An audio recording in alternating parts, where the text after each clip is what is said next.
Anik, what a present surprise! এতদিন পর কি মনে করে এসেছো?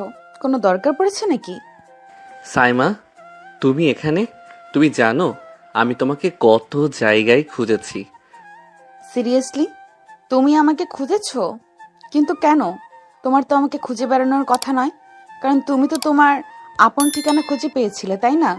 তাহলে হঠাৎ এতদিন পর আবার আমার খুঁজে বের হলে কেন? আমি তো কখনো বলিনি আমাকে খুঁজতে। তুমি এতদিন কোথায় ছিলে?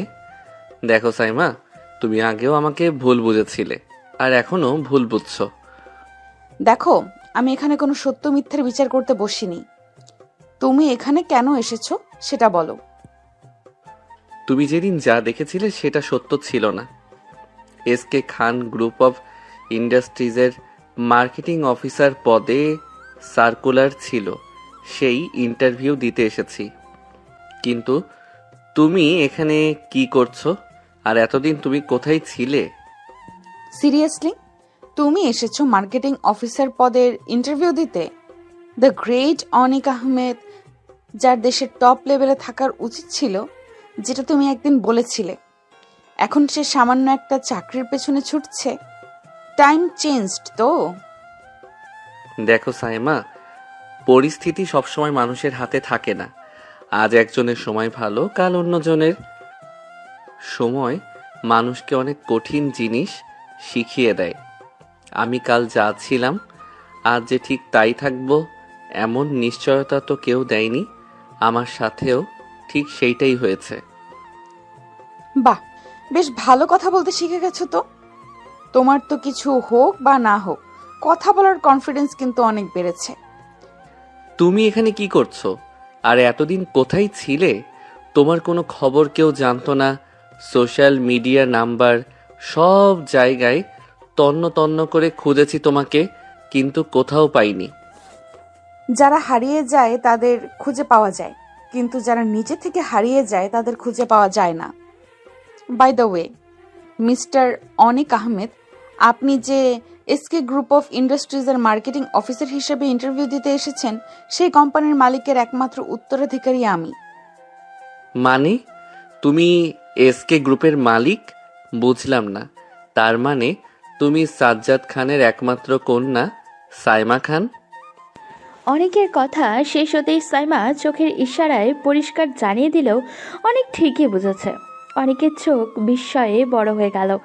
এতদিনের পরিচিত না, খুব ভালো পরিচিত একজন মানুষ,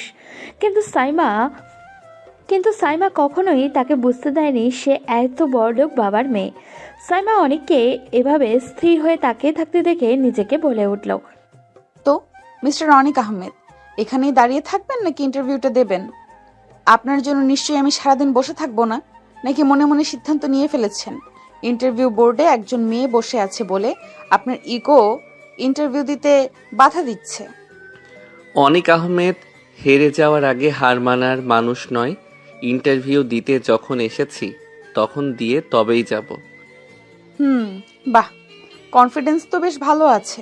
ঠিক আছে, ভেতরে আসুন। সাইমার অনুমতি পাওয়ার পর অনেক ভেতরে প্রবেশ করলো। একটি চেয়ার টেনে বসতেই সাইমা হাতের ইশারায় তার ফাইল চাইল। অনেক ইশারা বুঝে ফাইলটা এগিয়ে দিল। ফাইল খুলে সাইমা দেখতে পেলেও অনেক বিজনেস ম্যানেজমেন্ট দারুণ রেজাল্ট করেছে।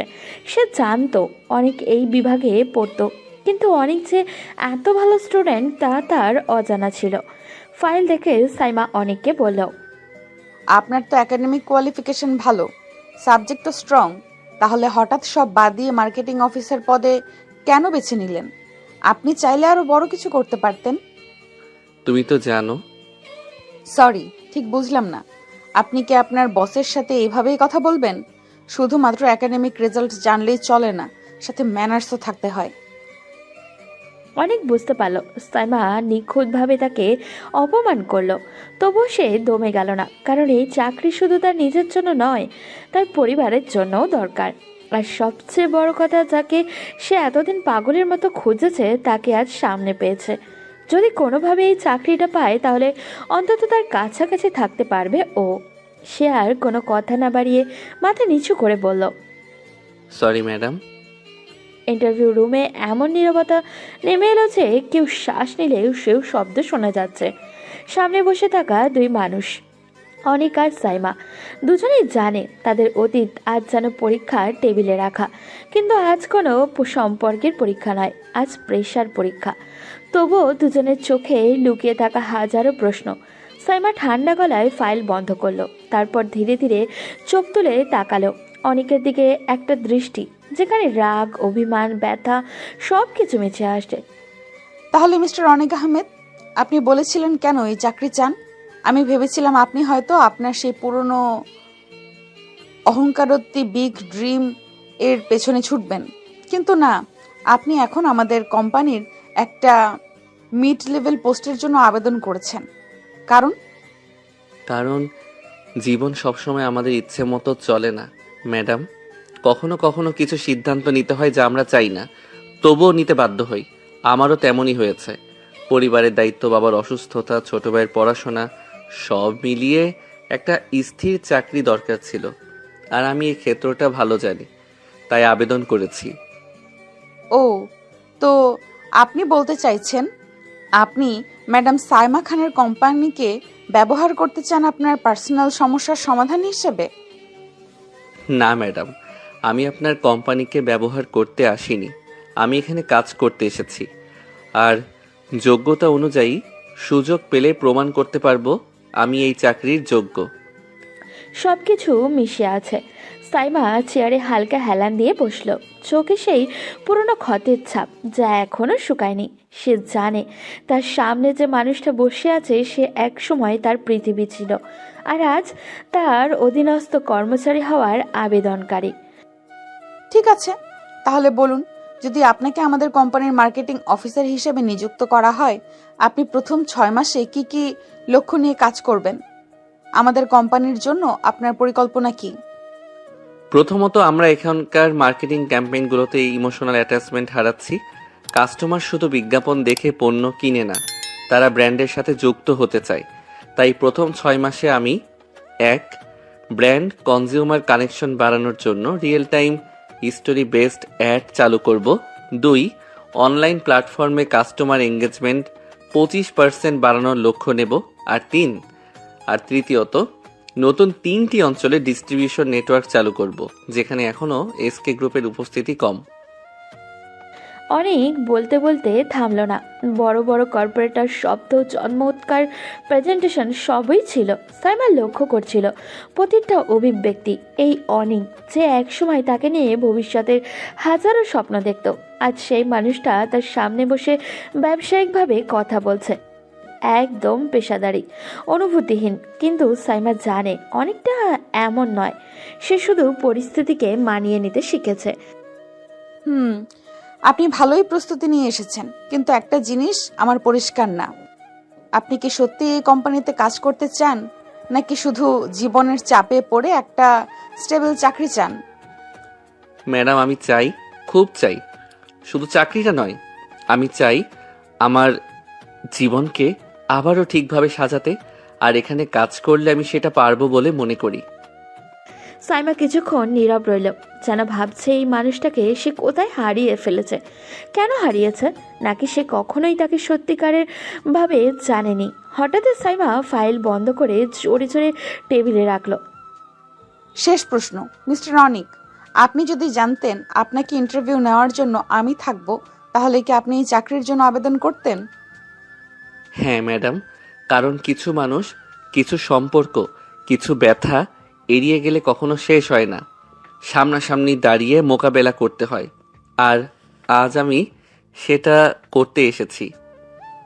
সাইমা হঠাৎই থমকে গেল, তার ঠোঁট কাঁপছে, চোখের গভীরে জমে থাকা অভিমান মাথা চাড়া দিয়ে যায়। কিন্তু সে নিজেকে সামলে নিয়ে কঠোর গলায় বলে, ঠিক আছে, আপনার ইন্টারভিউ শেষ, আপনাকে রেজাল্ট জানিয়ে দেওয়া হবে, এখন আপনি যেতে পারেন। Thank you ma'am.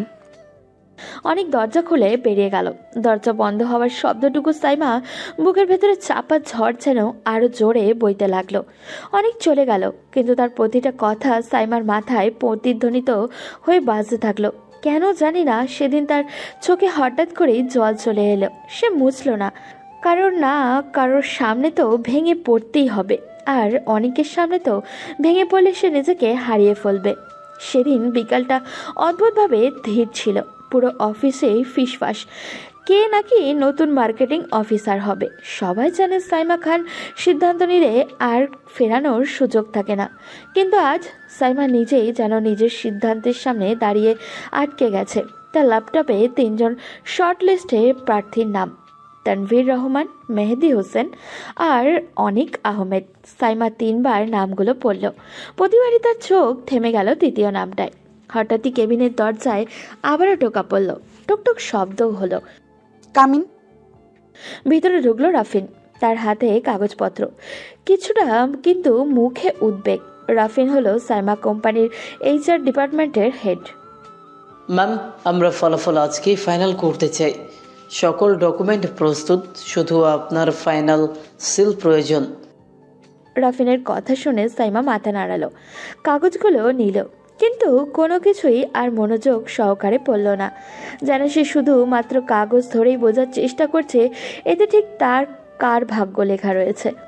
রাফিন বিষয়টা লক্ষ্য করলো এবং সাইমাকে নরম গলায় বলল, ম্যাম, আমি আপনার থেকে আপনার ব্যক্তিগত কিছু জানতে চাই না, জানতে বলতেও চাই না, কিন্তু আপনি যদি কিছু মনে না করেন, এই সিদ্ধান্ত আপনাকে আবার নতুন করে মানসিকভাবে ভেঙে দিবে। সাইমা হঠাৎই চোখ তুলে তাকালো, কিন্তু সাইমা অবাক হলো না, কারণ রাফিন হলো সাইমা আর অনিকের ভার্সিটির জীবনের খুব ভালো একজন বন্ধু। সাইমা আর অনিককে সে পূর্ব পরিচিত, এটা রাফিন খুব ভালোভাবেই জানা। দৃঢ় কঠোর দৃষ্টি। মিস্টার রাফিন, আমি কারো জন্য ভেঙে পড়ার মানুষ নই। এতদিনে এইটুকু অন্তত আপনার আমাকে চিনে যাওয়ার কথা, কিন্তু আমার বলতে খারাপ লাগছে যে এতদিনও আপনি আমাকে ঠিক চিনে উঠতে পারলেন না। আমি কখনোই আর কারোর জন্য নিজেকে কষ্ট দেই না বা অন্য কারোর কথা ভাবিও না। আমার কাছে আমার আত্মসম্মান এবং আমার বাবার এই কষ্টের সাম্রাজ্য সব থেকে বেশি গুরুত্বপূর্ণ। তাই এখন আমি আর কোনো কষ্ট পাই না, কোনো কিছুর জন্যই পাই না। Not anymore. তাহলে ঠিক আছে, আসলে আমি আপনাকে নিয়ে চিন্তিত ছিলাম, সেখান থেকেই প্রশ্নটা করা। দুঃখিত ম্যাম, আমাকে ক্ষমা করবেন, আমি যা ভাবছেন এমন কিছুই না। তাহলে আপনার চূড়ান্ত সিদ্ধান্ত? সাইমা গভীর নিঃশ্বাস নিল। কয়েক সেকেন্ড পুরো নিস্তব্ধ। তার আঙুল ধীরে ধীরে অনিকের নামের পাশে সিলেক্টেড চিহ্ন টিক দিল। সাইমা যখন কোনো দ্বিধা ছাড়াই অনিককে সিলেক্ট করে, তখন রাফিন সাইমার পাশে দাঁড়িয়েছিল। রাফিন এক পলক সাইমার দিকে তাকালো, বিস্ময়ে তাকিয়েও থাকলো। ইউসেলফ টেড হিম। হ্যাঁ, কারণ সে যোগ্য, আর আমার ব্যক্তিগত অনুভূতি এখানে কাজ করবে না। আমি সব সময় নিজেকে ব্যক্তিগত জীবন এবং প্রফেশনাল জীবন এক করি না, এটা আপনাকে মাথায় রাখতে হবে। আমি কখনোই আমার ব্যক্তিগত জীবনের কোনো ছায়া আমার প্রফেশনাল জীবনে পড়তে দেব না, আর এটা আমি কোনো ব্যক্তিগত টান থেকে করি না। অনেক নিজের যোগ্যতা দিয়ে এই জায়গাটা অর্জন করে নিয়েছে, তাই বলে আমি আমার ব্যক্তিগত কোনো ঘটনার জন্য একজন যোগ্য ক্যান্ডিডেটকে তার যোগ্যতা থেকে দূরে সরিয়ে দিতে পারি না। আমি বস, দুর্বল নই। রাফিন বুঝতে পেরেছে সাইমা কখনো আবেগী হয়ে কোনো সিদ্ধান্ত গ্রহণ করে না। সে যথেষ্ট বুদ্ধিমান এবং পরিশ্রমী একটা মেয়ে। রাফিন সম্মানের সাথে মাথা নাড়ালো এবং সাইমাকে উদ্দেশ্য করে বলল, ঠিক আছে ম্যাম, নিশ্চয়ই আপনি আপনার কোম্পানির জন্য সবসময় বেস্ট সিদ্ধান্তটাই নেবেন। আমি তার অফার লেটার প্রস্তুত করছি। রাফিন দ্রুত নিজের কথা শেষ করে সে বেরিয়ে গেল। রুমে আবার একা সাইমা। টেবিলের উপর মাথা নিচু করতেই তার চোখ দিয়ে দুফোঁটা পানি টুপ টুপ করে পড়ল। সে দ্রুত মুছে ফেলল। এটা কখনো আমি আমার আত্মসম্মানকে দুর্বল করতে দিব না, কারণ এটা আমার দুর্বলতা নয়। এটা শুধুমাত্র আমার প্রেশার, শুধু চাপ। হ্যাঁ, শুধু চাপ, আর কিছু না।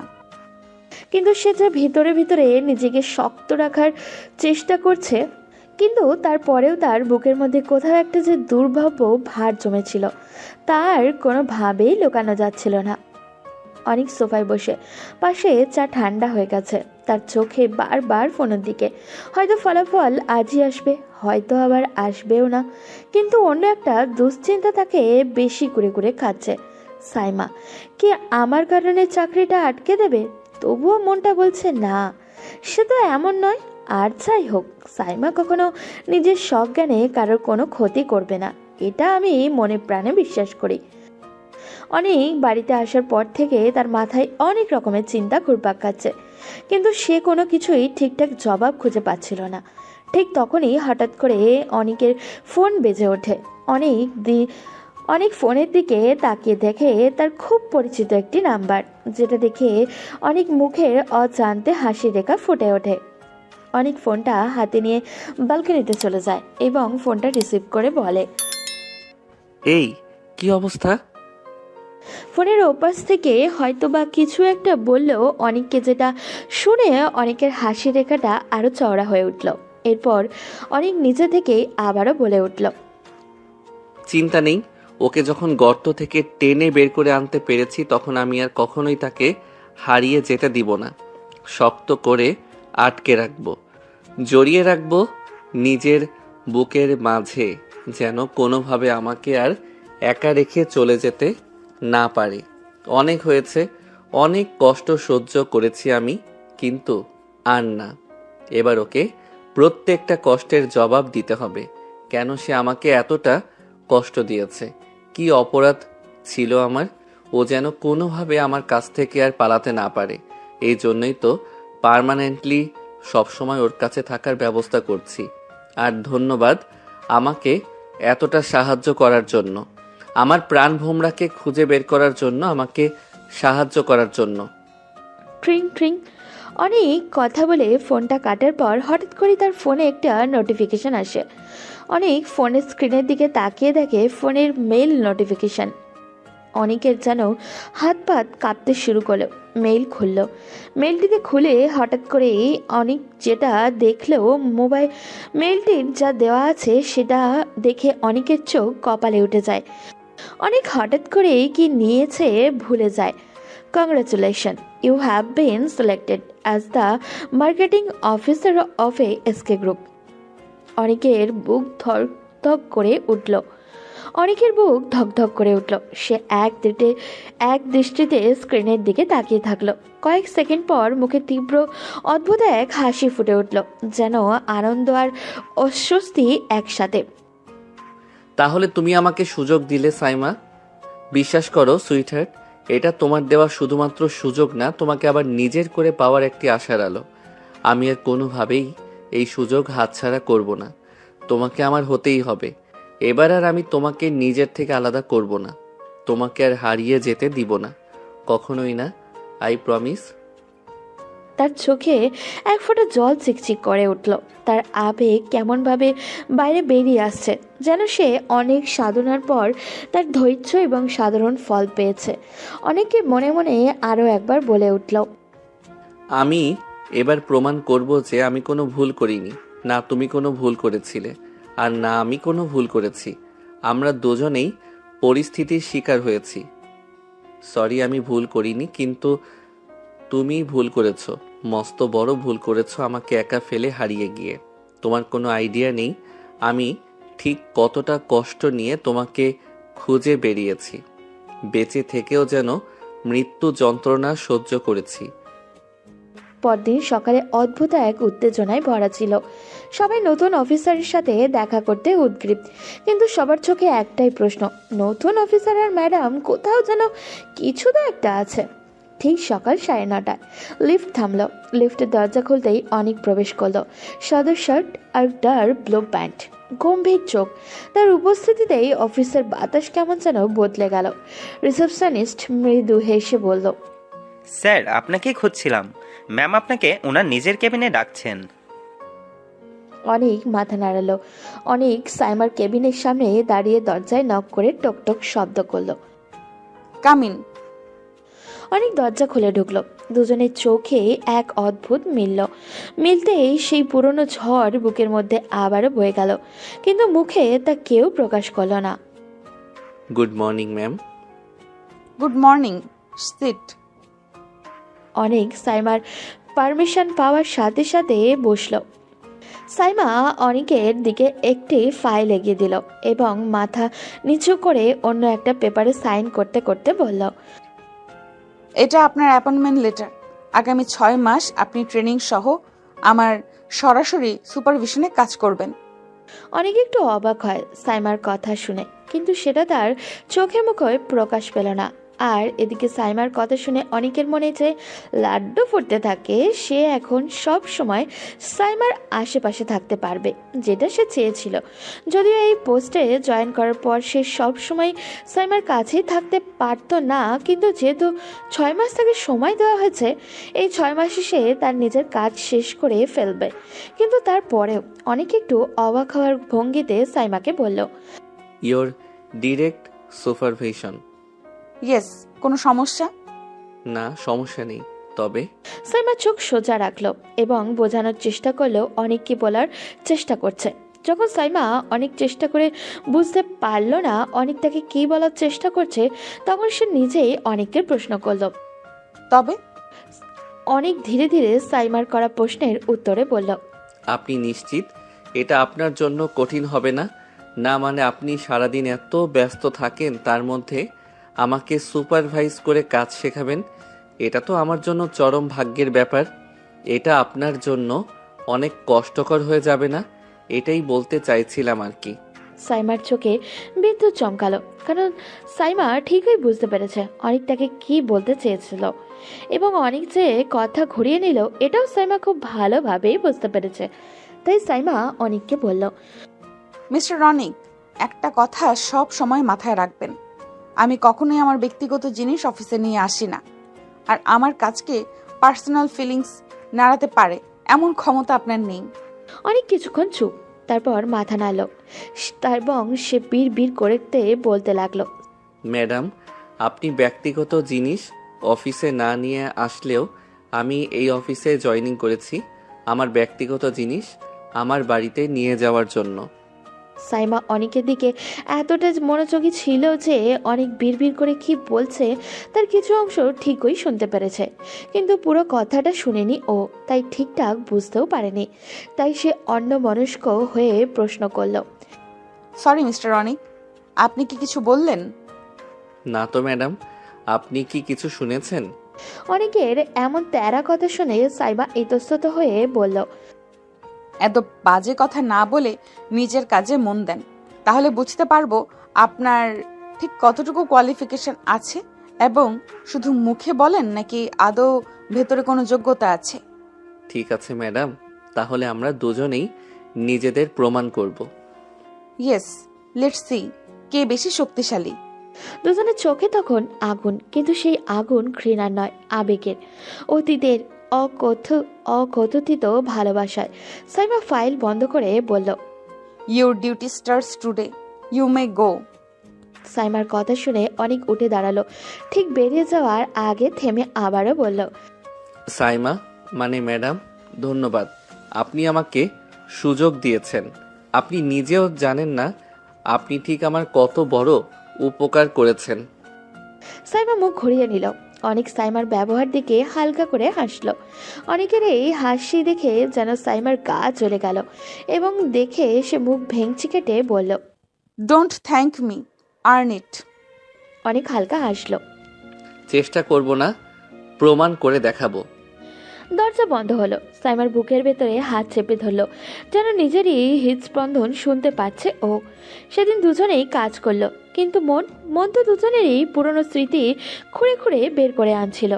আজ শুধু চাকরি শুরু হলো না, একটা নতুন যুদ্ধও শুরু হলো, একটা নতুন টানাপোড়েন, একটা অপূর্ণ সম্পর্কের নতুন অধ্যায় শুরু হলো। আর তারা দুজনেই জানতো এই অফিসে ঠিক করবে তাদের সম্পর্ক আবার জোড়া লাগবে নাকি আবারও ভেঙে যাবে। অফিসে অনেকের আজ দ্বিতীয় দিন, কিন্তু দিনের শুরুতেই সে বুঝলো শুধু কাজ নয়, প্রতিটি সেকেন্ডই তার জন্য পরীক্ষা। সাইমা সারাক্ষণ এমনভাবে তাকে উপেক্ষা করছিল যে সে অফিসে অদৃশ্য কোনো এক ছায়া, যাকে দেখা যায় না, শোনাও যায় না, গুরুত্ব দেওয়ার তো প্রশ্নই আসে না। অথচ এই সাইমাই এক সময় তার একটা মেসেজ না পেলে অস্থির হয়ে যেত। এখন সেই মানুষটা তার পাশ দিয়ে হেঁটে যায়, কিন্তু একটুও চোখ তুলে তাকায় না। কিন্তু তার চোখের কোণে সামান্য কম্পন কিংবা কোনো স্বাভাবিক বিষয়ে অতিরিক্ত কঠোর হয়ে ওঠা, এইসব সংকেত অনেক খুব ভালোভাবেই ধরতে পারে। সে জানে সাইমার ভেতরটা আসলে আগের থেকে অনেক বেশি অস্থির। শুধু পার্থক্য হচ্ছে সাইমা এই অস্থিরতাকে মুখোশের আড়ালে ডেকে ফেলতে শিখেছে। দুপুরে সবার সামনে আবার মিটিং, অনেক প্রেজেন্টেশন দিচ্ছে। রুমে হালকা গরম, সবাই মনোযোগী, কিন্তু সবার চোখের আড়ালে একটা তীক্ষ্ণ দৃষ্টি রয়েছে সাইমার। সে এমনভাবে অনেককে দেখছিল যেন সে কোনো ভুলের অপেক্ষায় আছে। অনেক কথা বলছিল ধারাবাহিকতাভাবে, কিন্তু তার ভেতরের চাপা উত্তেজনা তাকে বারবার শ্বাস ফেলতে বাধ্য করছিল। ঠিক তখন তার গলা একটু থেমে যায়। রুমের সঙ্গে সঙ্গে নিস্তব্ধ, আর সেই নীরবতা ভেঙেই ঠিক তখনই সাইমার কণ্ঠে শোনা যায় একটা ঠান্ডা ধারালো কিন্তু গভীর একটা গলা। মিস্টার অনিক, আমি আশা করেছিলাম আপনি অন্তত আপনার প্রেজেন্টেশনের সময়টুকুতে নিজেকে স্থির রাখতে পারবেন। পেশাদার মানুষ হিসেবে এটা আপনার দায়িত্ব, যে কোনো পরিস্থিতিতে নিজেকে কনফিডেন্ট রাখা। যদি আপনি মাঝপথে থেমে যান অথবা কোনোভাবে নিজের আবেগকে আপনার কাজের ওপর প্রভাব ফেলতে দেন, তাহলে সেটা আপনার ব্যক্তিগত অদক্ষতা এবং তার দায় এই টিম নিবে না। তাই আপনি যা শুরু করেছেন তা শেষ করুন এই মুহূর্তেই। রুমে চাপা দীর্ঘ অস্বস্তি। অনেক মাথা তোলে, তার চোখে ব্যথায় এক চকচকে স্তর জমতে ওঠে, কিন্তু সে খুব শান্ত গলায় বলতে শুরু করে, জি ম্যাম, আমি শেষ করছি। তবে একটা কথা, আপনি সবসময় বলেন আমি যেন কাজের ক্ষেত্রে ব্যক্তিগত ব্যাপার না আনি, এবং আমি সেটা পুরোপুরি মানি। কিন্তু আপনি কি জানেন, আপনি যখন এভাবে আমাকে হার্শ বা অস্বাভাবিকভাবে চাপ দেন, সেটা আমাকে কাজের মধ্যে নয়, আমার ব্যক্তিত্বের ওপর আঘাত করে। আপনার প্রতিটা কথার ভেতরে এমন একটা এড়িয়ে যাওয়া, এমন একটা হঠাৎ উত্তেজনা থাকে, যেটা আমার কাজে ভুলের কারণে নয়, বরং আমার উপস্থিতি আপনাকে অস্বস্তিতে ফেলে বলেই মনে হয়। আমি চেষ্টা করি আপনাকে কোনোভাবে বিরক্ত না করতে, তবু আপনার প্রতিটা শব্দ আমাকে অনুভব করিয়ে দেয় যে আপনি আমার দিকে তাকাতেও চান না।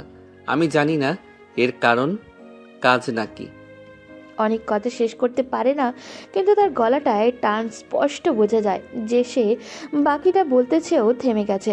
সাইমা ধীরে মাথা তোলে, তার চোখেও কঠোরতার আবরণ আরও মোটা হয়ে ওঠে, কিন্তু সেই কঠোরতার আড়ালে কিছু তো একটা আছে, যা একটা পুরনো ব্যথা, যেটা সে চেপে রাখতে চাইছে মরিয়া হয়ে।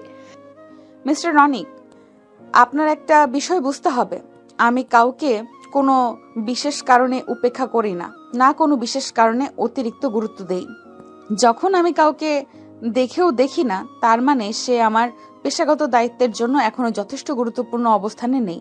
আর আমি একজন প্রফেশনাল, আমার কাছে আমার কাজই প্রথম, আমার অনুভূতি নয়। আপনি যদি মনে করেন আমার আচরণ আপনার প্রতি ব্যক্তিগত, তাহলে এটা আপনার ভুল ধারণা। আমি কাউকে এতটা গুরুত্ব দিই না যে তাদের উপস্থিতি আমার মনোযোগে ব্যাঘাত ঘটাবে। আমি আপনাকে ব্যক্তিগতভাবে দেখি না, একদমই না। আর ব্যক্তিগত যে বিষয়গুলো আপনি ইঙ্গিত দিলেন, সেগুলোকে আমরা আলাদা রেখেছি, অন্তত আমি রেখেছি। তার কণ্ঠ ছিল নির্মম, কিন্তু সেই নির্মমতার ভিতরেই একটা চাপা কাঁপুনি ছিল, যেটা অনেক ধরেই ফেলল। মিটিং শেষ, সবাই বেরিয়ে যায়। অনেকও বসে থাকে। সাইমা ফাইল গোছাচ্ছিল, কিন্তু সে ঠিকই বুঝতে পারছিল অনেক এখনও পিছনে দাঁড়িয়ে আছে, আর অনেক জানতো এখন না বলে আর বলা যাবে না। অনেক ধীরে এগিয়ে আসে। তুমি যেটা বললে, আমি তোমার কাছে গুরুত্বহীন, আমার উপস্থিতিতে তোমার কিছু যায় আসে না, তুমি সত্যি এটা বিশ্বাস করো? তুমি কি সত্যিই মনে করো তুমি আমাকে দেখে কিছুই অনুভব করনি? তোমার চোখে সেই ক্ষুদ্র কম্পন, তোমার কথা বলার সময় অকারণ রাগ, তোমার হঠাৎ করে শ্বাস আটকে আসা, আমি কি এসব দেখতে পাই না? তুমি কি মনে করো 3 বছর তোমাকে ভালোবেসে আমি এতটাই অন্ধ ছিলাম যে আজ তোমাকে পড়তে পারবো না? তুমি যদি সত্যি আমাকে ভুলে যেতে, আমার দিক থেকে মুখ ফিরিয়ে নিতে পারতে, তাহলে আজ তোমার কণ্ঠ এমনভাবে কাঁপতো না। তুমি শুধু একটা মুখোশ পরে আছো সাইমা, নিজেকে বাঁচানোর জন্য। কিন্তু তুমি ভুলে গেছো আমি তোমাকে মুখোশ ছাড়া মানুষ হিসেবেই চিনেছি। তাই বলছি, যত দূরেই থাকো তুমি, আমি তোমার চোখের ভেতর থাকা সত্যটা দেখতে পাই। সাইমা থেমে যায়, তার আঙুল হঠাৎ কাগজের উপরে থমকে যায়। সে মাথা তোলে, চোখে প্রচণ্ড চেষ্টা নিজেকে শক্ত দেখানোর। অনেক তুমি যা ভাবছো তা বাস্তব নয়। আমি যদি তোমাকে ভুলে যেতে না পারতাম তাহলে আজ আমি এই অবস্থানে আসতে পারতাম না। আমার দায়িত্ব, আমার বাবার কোম্পানি, আমার সব কিছু, সব আমাকে বাধ্য করেছে নিজেকে কঠোর করতে। তোমার সাথে আগের মতো কথা বললে, আগের মতো আচরণ করলে আমি ভেঙে পড়তাম। আর আমি এখন ভেঙে পড়ার অবস্থায় নেই। দুর্বলতা আমার কাছে এখন বিলাসিতা, যা আমি আর বহন করতে পারি না। তাই তোমাকে দূরে রাখতে চাই বলে নয়, বরং কাছাকাছি এলে আমি আমার সিদ্ধান্তে স্থির থাকতে পারবো না বলেই আমি এই দূরত্ব রাখি। তুমি বুঝতে পারো আর না পারো, এটাই সত্যি। দুজনের মাঝে নীরবতা নেমে আসে। সাইমার চোখ জলের মতো ভিজে উঠলেও সে দমিয়ে রাখে। অনেক কয়েক সেকেন্ড তাকিয়ে থাকে তার দিকে, যেন সে এখনই কিছু বলে ফেলবে যা তাদের মাঝে জমে থাকা বছরের দূরত্ব ভেদ করে দেবে। কিন্তু সে নিজেকে থামিয়ে নেয়। তুমি বলো বা না বলো, তুমি এখনো অনুভব করো, এটা আমি জানি। আর আমি বলছি, আমি এখানে এসেছি তোমার জীবনে বিশৃঙ্খলা আনতে নয়, বরং তোমাকে সেই বিশৃঙ্খলা থেকে উদ্ধার করতে, যেটা তুমি 3 বছর ধরে নিজের ভেতরে চেপে রেখেছো। তুমি চাও বা না চাও, আমি থামবো না, কারণ তুমি যত দূরেই যাও না কেন, আমি তোমাকে আর হারিয়ে যেতে দেব না। সাইমা দ্রুত মুখ ফিরিয়ে নেয়, কারণ সে জানে আর এক সেকেন্ডও এখানে থাকলে তার চোখের জল পড়ে যাবে, এবং সেটা সে কখনোই অনেককে দেখাতে দিতে চায় না। এই যুদ্ধ তো এখন শুরু। দুজনের ভেতরে যে আগুন জমে আছে তা এখনো পুরোপুরি জ্বলে ওঠেনি। সামনে আরও উত্তেজনা, আরও আবেগ, আরও মুখোমুখি সংঘর্ষ অপেক্ষা করছে। অনেকের অফিসে দ্বিতীয় সপ্তাহ চলছে, কিন্তু সে দিনের শুরু থেকেই বুঝতে পারছিল প্রতিটা মুহূর্ত যেন তাকে পরীক্ষা নিচ্ছে। সাইমার সঙ্গে তার সম্পর্কের মাঝে এক গভীর সংকট ঘুরে ফিরে আসছে। সাইমা যে একসময় তার জন্য স্নেহের প্রতীক ছিল, এখন যেন এক অদৃশ্য প্রাচীরের ভিতরে তা আবদ্ধ। সেদিনের কথা মনে পড়ল, যখন সে সাইমার সামনে দাঁড়িয়ে নিজের অনুভূতি খুলে দিয়েছিল, আর সাইমা চেপে যাওয়া ব্যথা নিয়ে দূরত্ব বজায় রাখার চেষ্টা করছিল। তবে আজ সাইমার অফিসে একটা নতুন মানুষ এসেছে। তার নাম হলো মিরাজ। সুদর্শন, উচ্চাকাঙ্ক্ষী এবং আত্মবিশ্বাসী। দেশে বাইরে থেকে পড়াশুনো শেষ করে এসেছে, আর সে সাইমার বাবার ব্যবসায়িক পার্টনারের ছেলে। সামনে তাদের বড় একটা ডিলের প্রেজেন্টেশন, কয়েকশো কোটি টাকার ডিল, আর মিরাজ এসেছেন সাইমার পাশে সেই কাজের জন্য সাহায্য করতে। এই নতুন আসার মধ্যেই অনেক চোখে পড়ল মিরাজের দৃষ্টিতে সাইমার দিকে যে গভীর নজর, সেই নজরটাকে বারবার চালিয়ে তুলছে। অনেক যা বুঝতে পারছিল তা একদিকে যেমন তার রাগ বাড়াচ্ছিল, অন্যদিকে তার ভেতরে সাইমাকে নিয়ে আরও তীব্র প্রেম আর পীড়া জাগিয়ে তুলছিল। একদিন দুপুরে অফিসের মিটিং রুমে যখন সবার মনোযোগ ছিল প্রেজেন্টেশনের দিকে, ঠিক তখনই অনিক আর মিরাজ পাশাপাশি বসেছিল। তাই অনিক বলল, মিরাজ, তুমি আজকাল সাইমার চারপাশে থাকছো খুব বেশি, এটা তোমার কাজের অংশ তো, নাকি তার জন্য অন্য কিছু? অনেক ভাই, আমার এখানে আসার একটাই কারণ, এই ডিল সফল করা। তুমি যদি আমার কাজ নিয়ে সন্দেহ করো তাহলে সেটা ভুল। আমি শুধু পেশাদার। পেশাদার? তোর চোখ আর তোর ভাবনা বলে অন্য কথা। তুমি বারবার ওর দিকে তাকিয়ে থাকিস আর ওর পাশে থাকতে চেষ্টা করিস। আমি এটা সহ্য করতে পারছি না। তুমি যে জায়গাটা দখল করার চেষ্টা করছো, সেই জায়গাটা অলরেডি আমার নামে লেখা হয়ে আছে। শুধু 1-2-3 দিনের জন্য না, এটি অনেক আগেই তৈরি হয়ে গেছে। তাই বৃথা চেষ্টা করো না, এতে পরবর্তীতে তোমারই কষ্ট হবে বস। আমি সাইমার কাছে আছি শুধু কারণ ওর কাজের সঙ্গে হতে চাই। আর তুই এটা নষ্ট করতে চাস? ওর জীবনে আমার আশা তোর জন্য হুমকি হতে পারে, সেটা আমাকে নিয়ে ভাবিস না। আর তাছাড়া তোমার নিজের প্রতি এত কনফিডেন্ট, তাহলে এত ভয় পাচ্ছ কেন? তুমি না বলছো সাইমার মনে তোমার জন্য পার্মানেন্ট জায়গা আছে, তাহলে কেন সেই জায়গা হারানোর ভয় পাচ্ছ? আমি ভয় পাচ্ছি না মিরাজ, আমি তোমাকে নিয়ে চিন্তিত। পরবর্তীতে তোমার মন ভাঙলে তুমি সেটা সহ্য করতে পারবে তো? এজন্য তোমাকে আগে থেকে সাবধান করে দিলাম।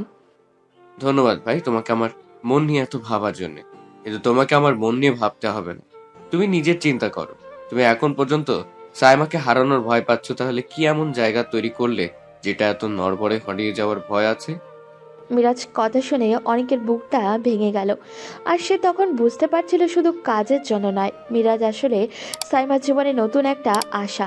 নতুন আলোর প্রতীক সৃষ্টি করার বৃথা চেষ্টা করার জন্য এখানে এসেছে। আর অনেকের মনে হয় সাইমা যে পরিমাণ জিদি আর রাগী একটা মেয়ে, এখন সে যদি অনেকের ওপর রাগ করে বা অনেকের উপরে অভিমান করে যে কোনো ভুল সিদ্ধান্ত নিয়ে নেয়, তাহলে তো অনেক সেটা সহ্য করতে পারবে না।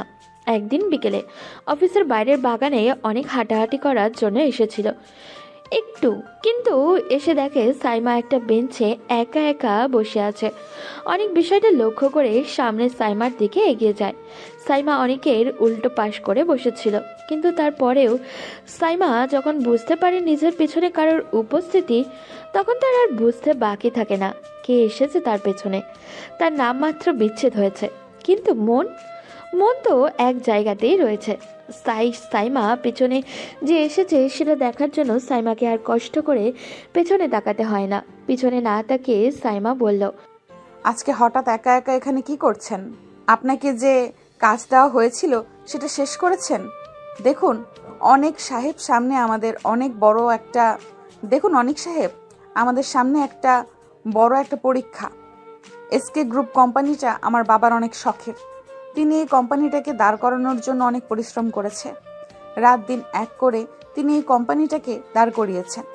এখন আমি যদি তার মেয়ে হয়ে তার এই পরিশ্রমের মূল্য দিতে না পারি, তাহলে নিজের কাছে নিজেকে কখনো দাঁড় করাতে পারবো না। আমার বাবা অনেক ভরসা করে আমার উপরে দায়িত্ব দিয়েছেন। এখন আমাদের মধ্যে অনেক উত্তেজনা কাজ করতেছে। আমি চাই আপনিও আপনার সর্বোচ্চটা দিয়ে আগামী ডিলটা জিতে নিতে আমাদের সাহায্য করুন। চিন্তা করবেন না, আমার আপনার প্রতি পূর্ণ আস্থা আছে। আপনি অত্যন্ত বুদ্ধিমতী এবং পরিশ্রমী একটা মেয়ে।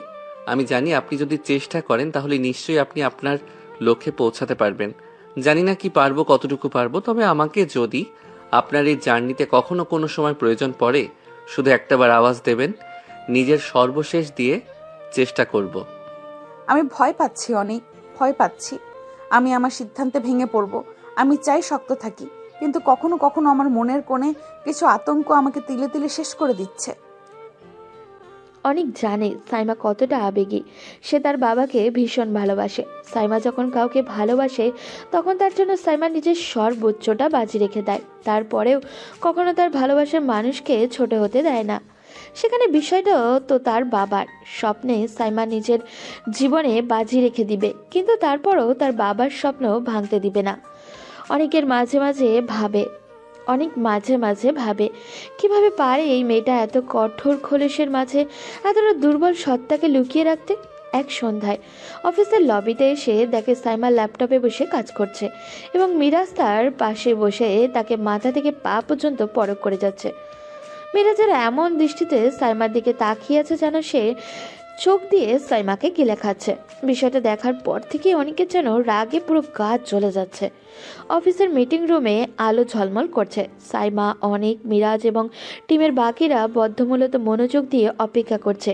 আজকের প্রেজেন্টেশন তাদের ক্যারিয়ারের জন্য অনেক বড় একটা সুযোগ। এসকে গ্রুপের নতুন ডিল পেতে হবে। সাইমার চোখের দৃঢ়তা, মুখে আত্মবিশ্বাস।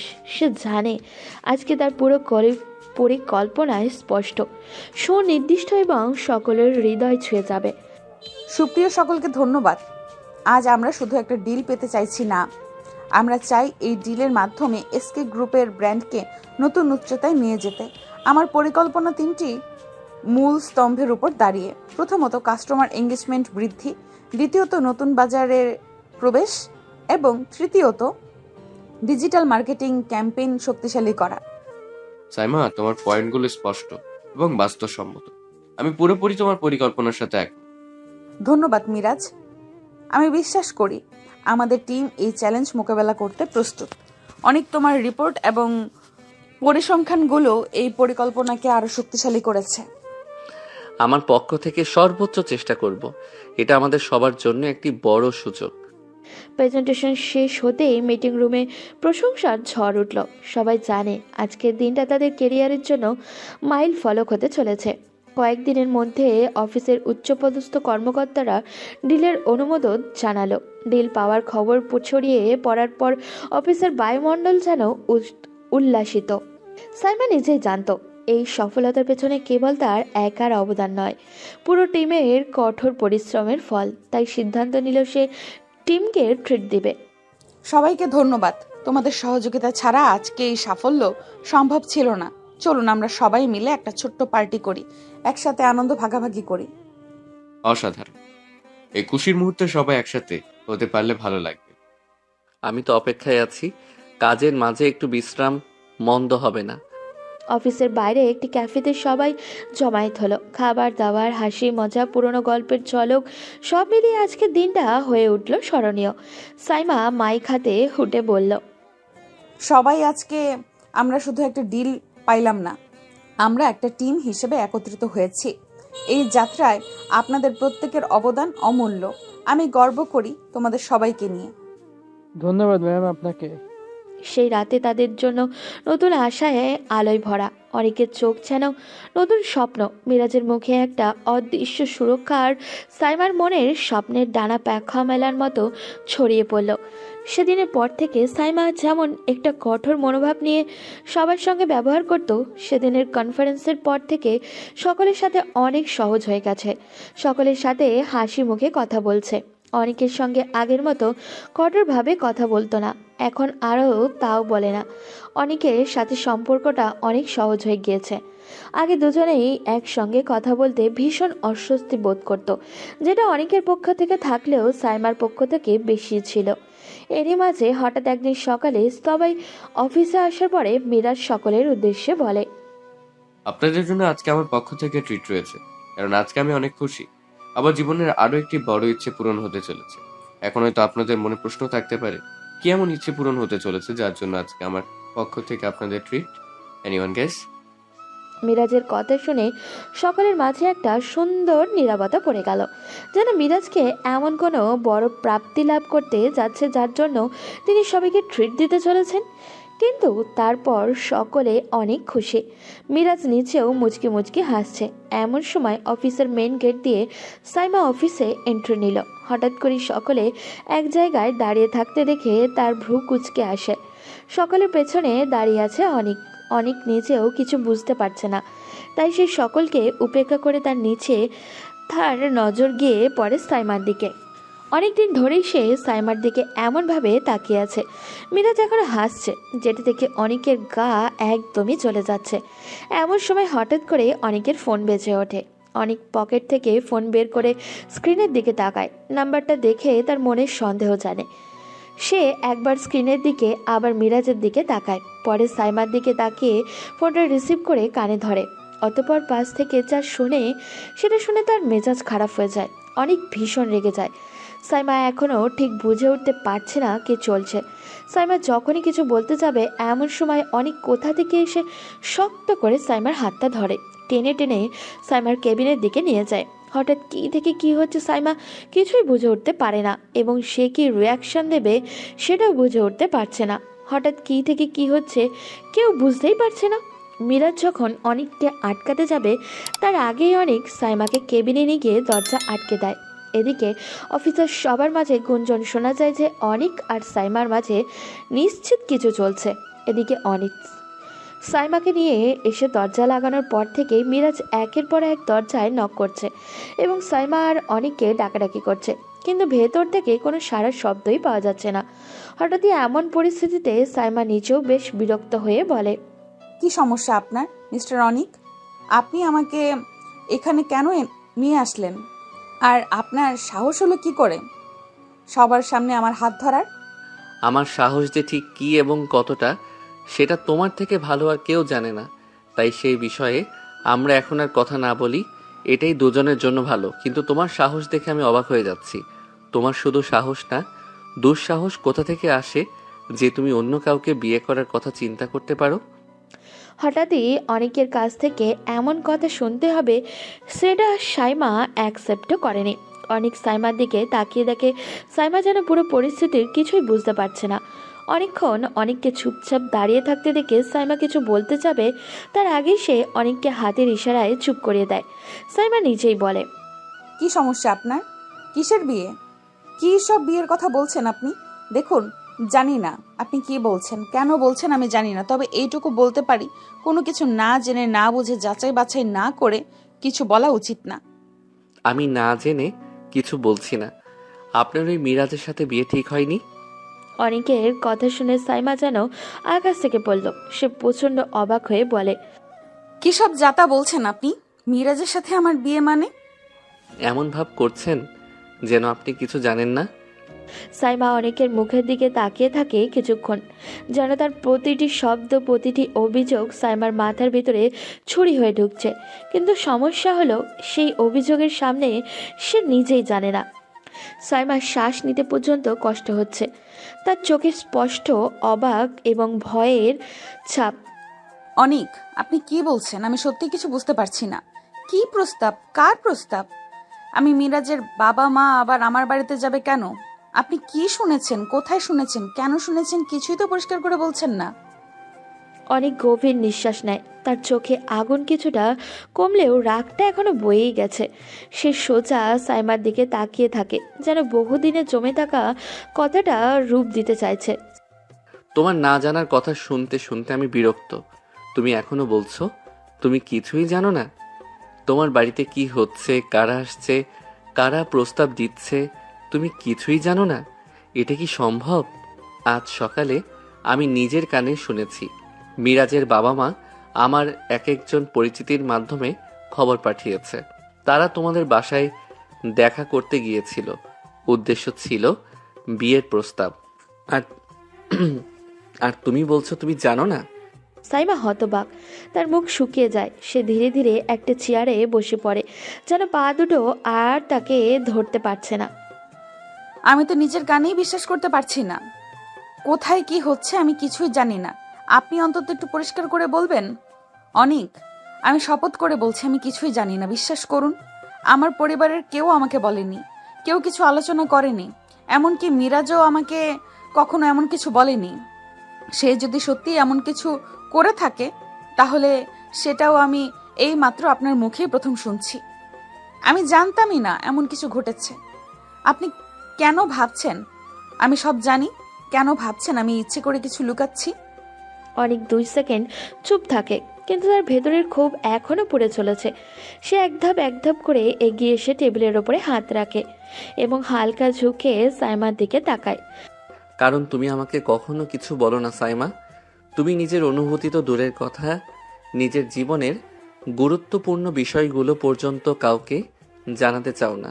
তুমি চাও সবাই নিজের মতো আন্দাজ করে নিক, আর তুমি চুপচাপ থেকে সবকিছু এড়িয়ে যাবে। কিন্তু এবার আর সেটা হবে না। মিরাজ যে তোমার সাথে বিয়ে করতে চায় সেটা তার বন্ধুদের মুখেই একাধিকবার শুনেছি। আজ যখন ফোনে আমাকে বলা হলো যে তাদের পরিবার তোমার বাড়িতে গেছে, তখন আমার মাথা কাজ করা বন্ধ হয়ে গেল। আর তোমার ওই আমি কিছু জানি না এই কথাটা এখন খুব বিশ্বাস করতে কষ্ট হচ্ছে। সাইমা এবার ক্ষুব্ধ হয়ে ওঠে।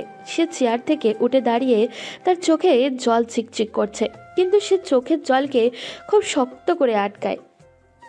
আপনার বিশ্বাস করতে কষ্ট হচ্ছে সেটা আমি বুঝলাম, কিন্তু তাই বলে আপনি সবার সামনে আমাকে টেনে নিয়ে আসবেন?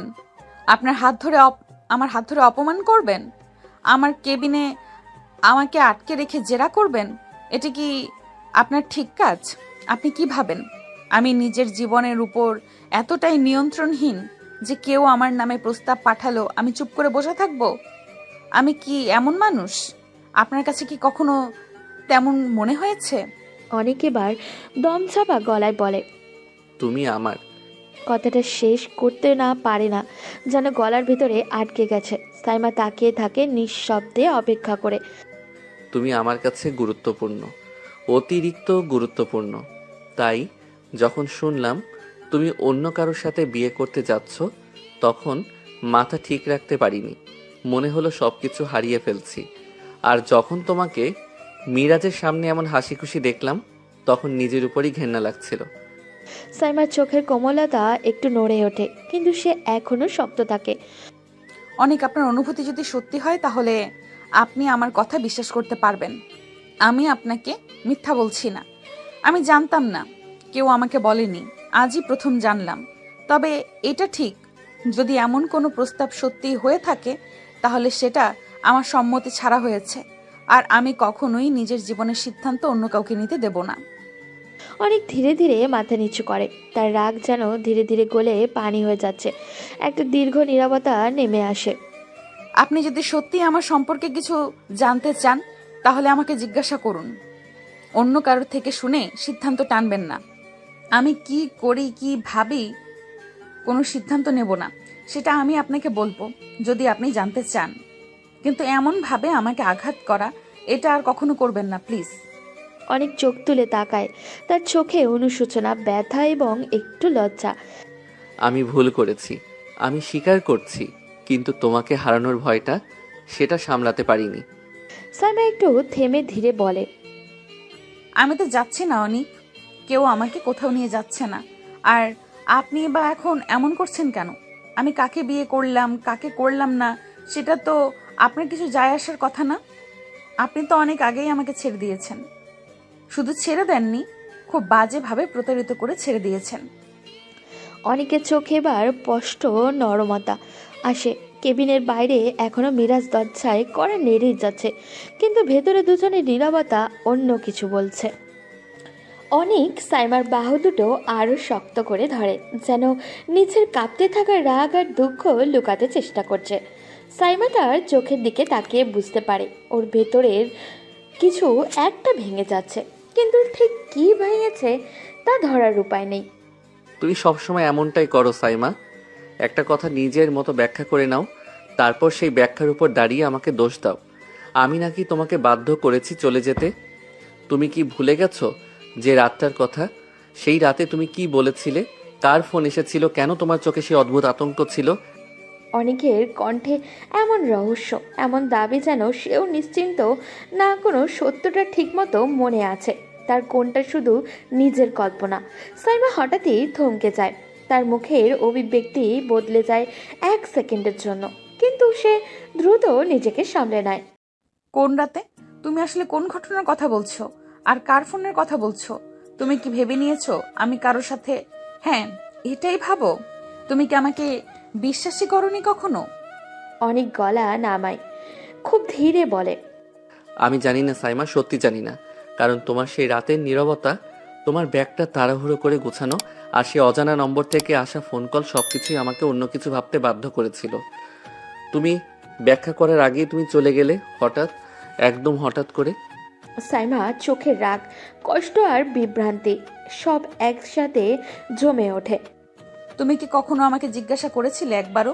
তুমি শুধু নিজের মতো ভেবেছো আর সেটাকে সত্যি বানিয়েছো। তুমি কখনো জানতে চাওনি সেই রাতে আসলে কি হয়েছিল, কার ফোন ছিল, কেন আমি ভয় পেয়েছিলাম। তুমি শুধু নিজের সন্দেহেই ডুবে থাকলে।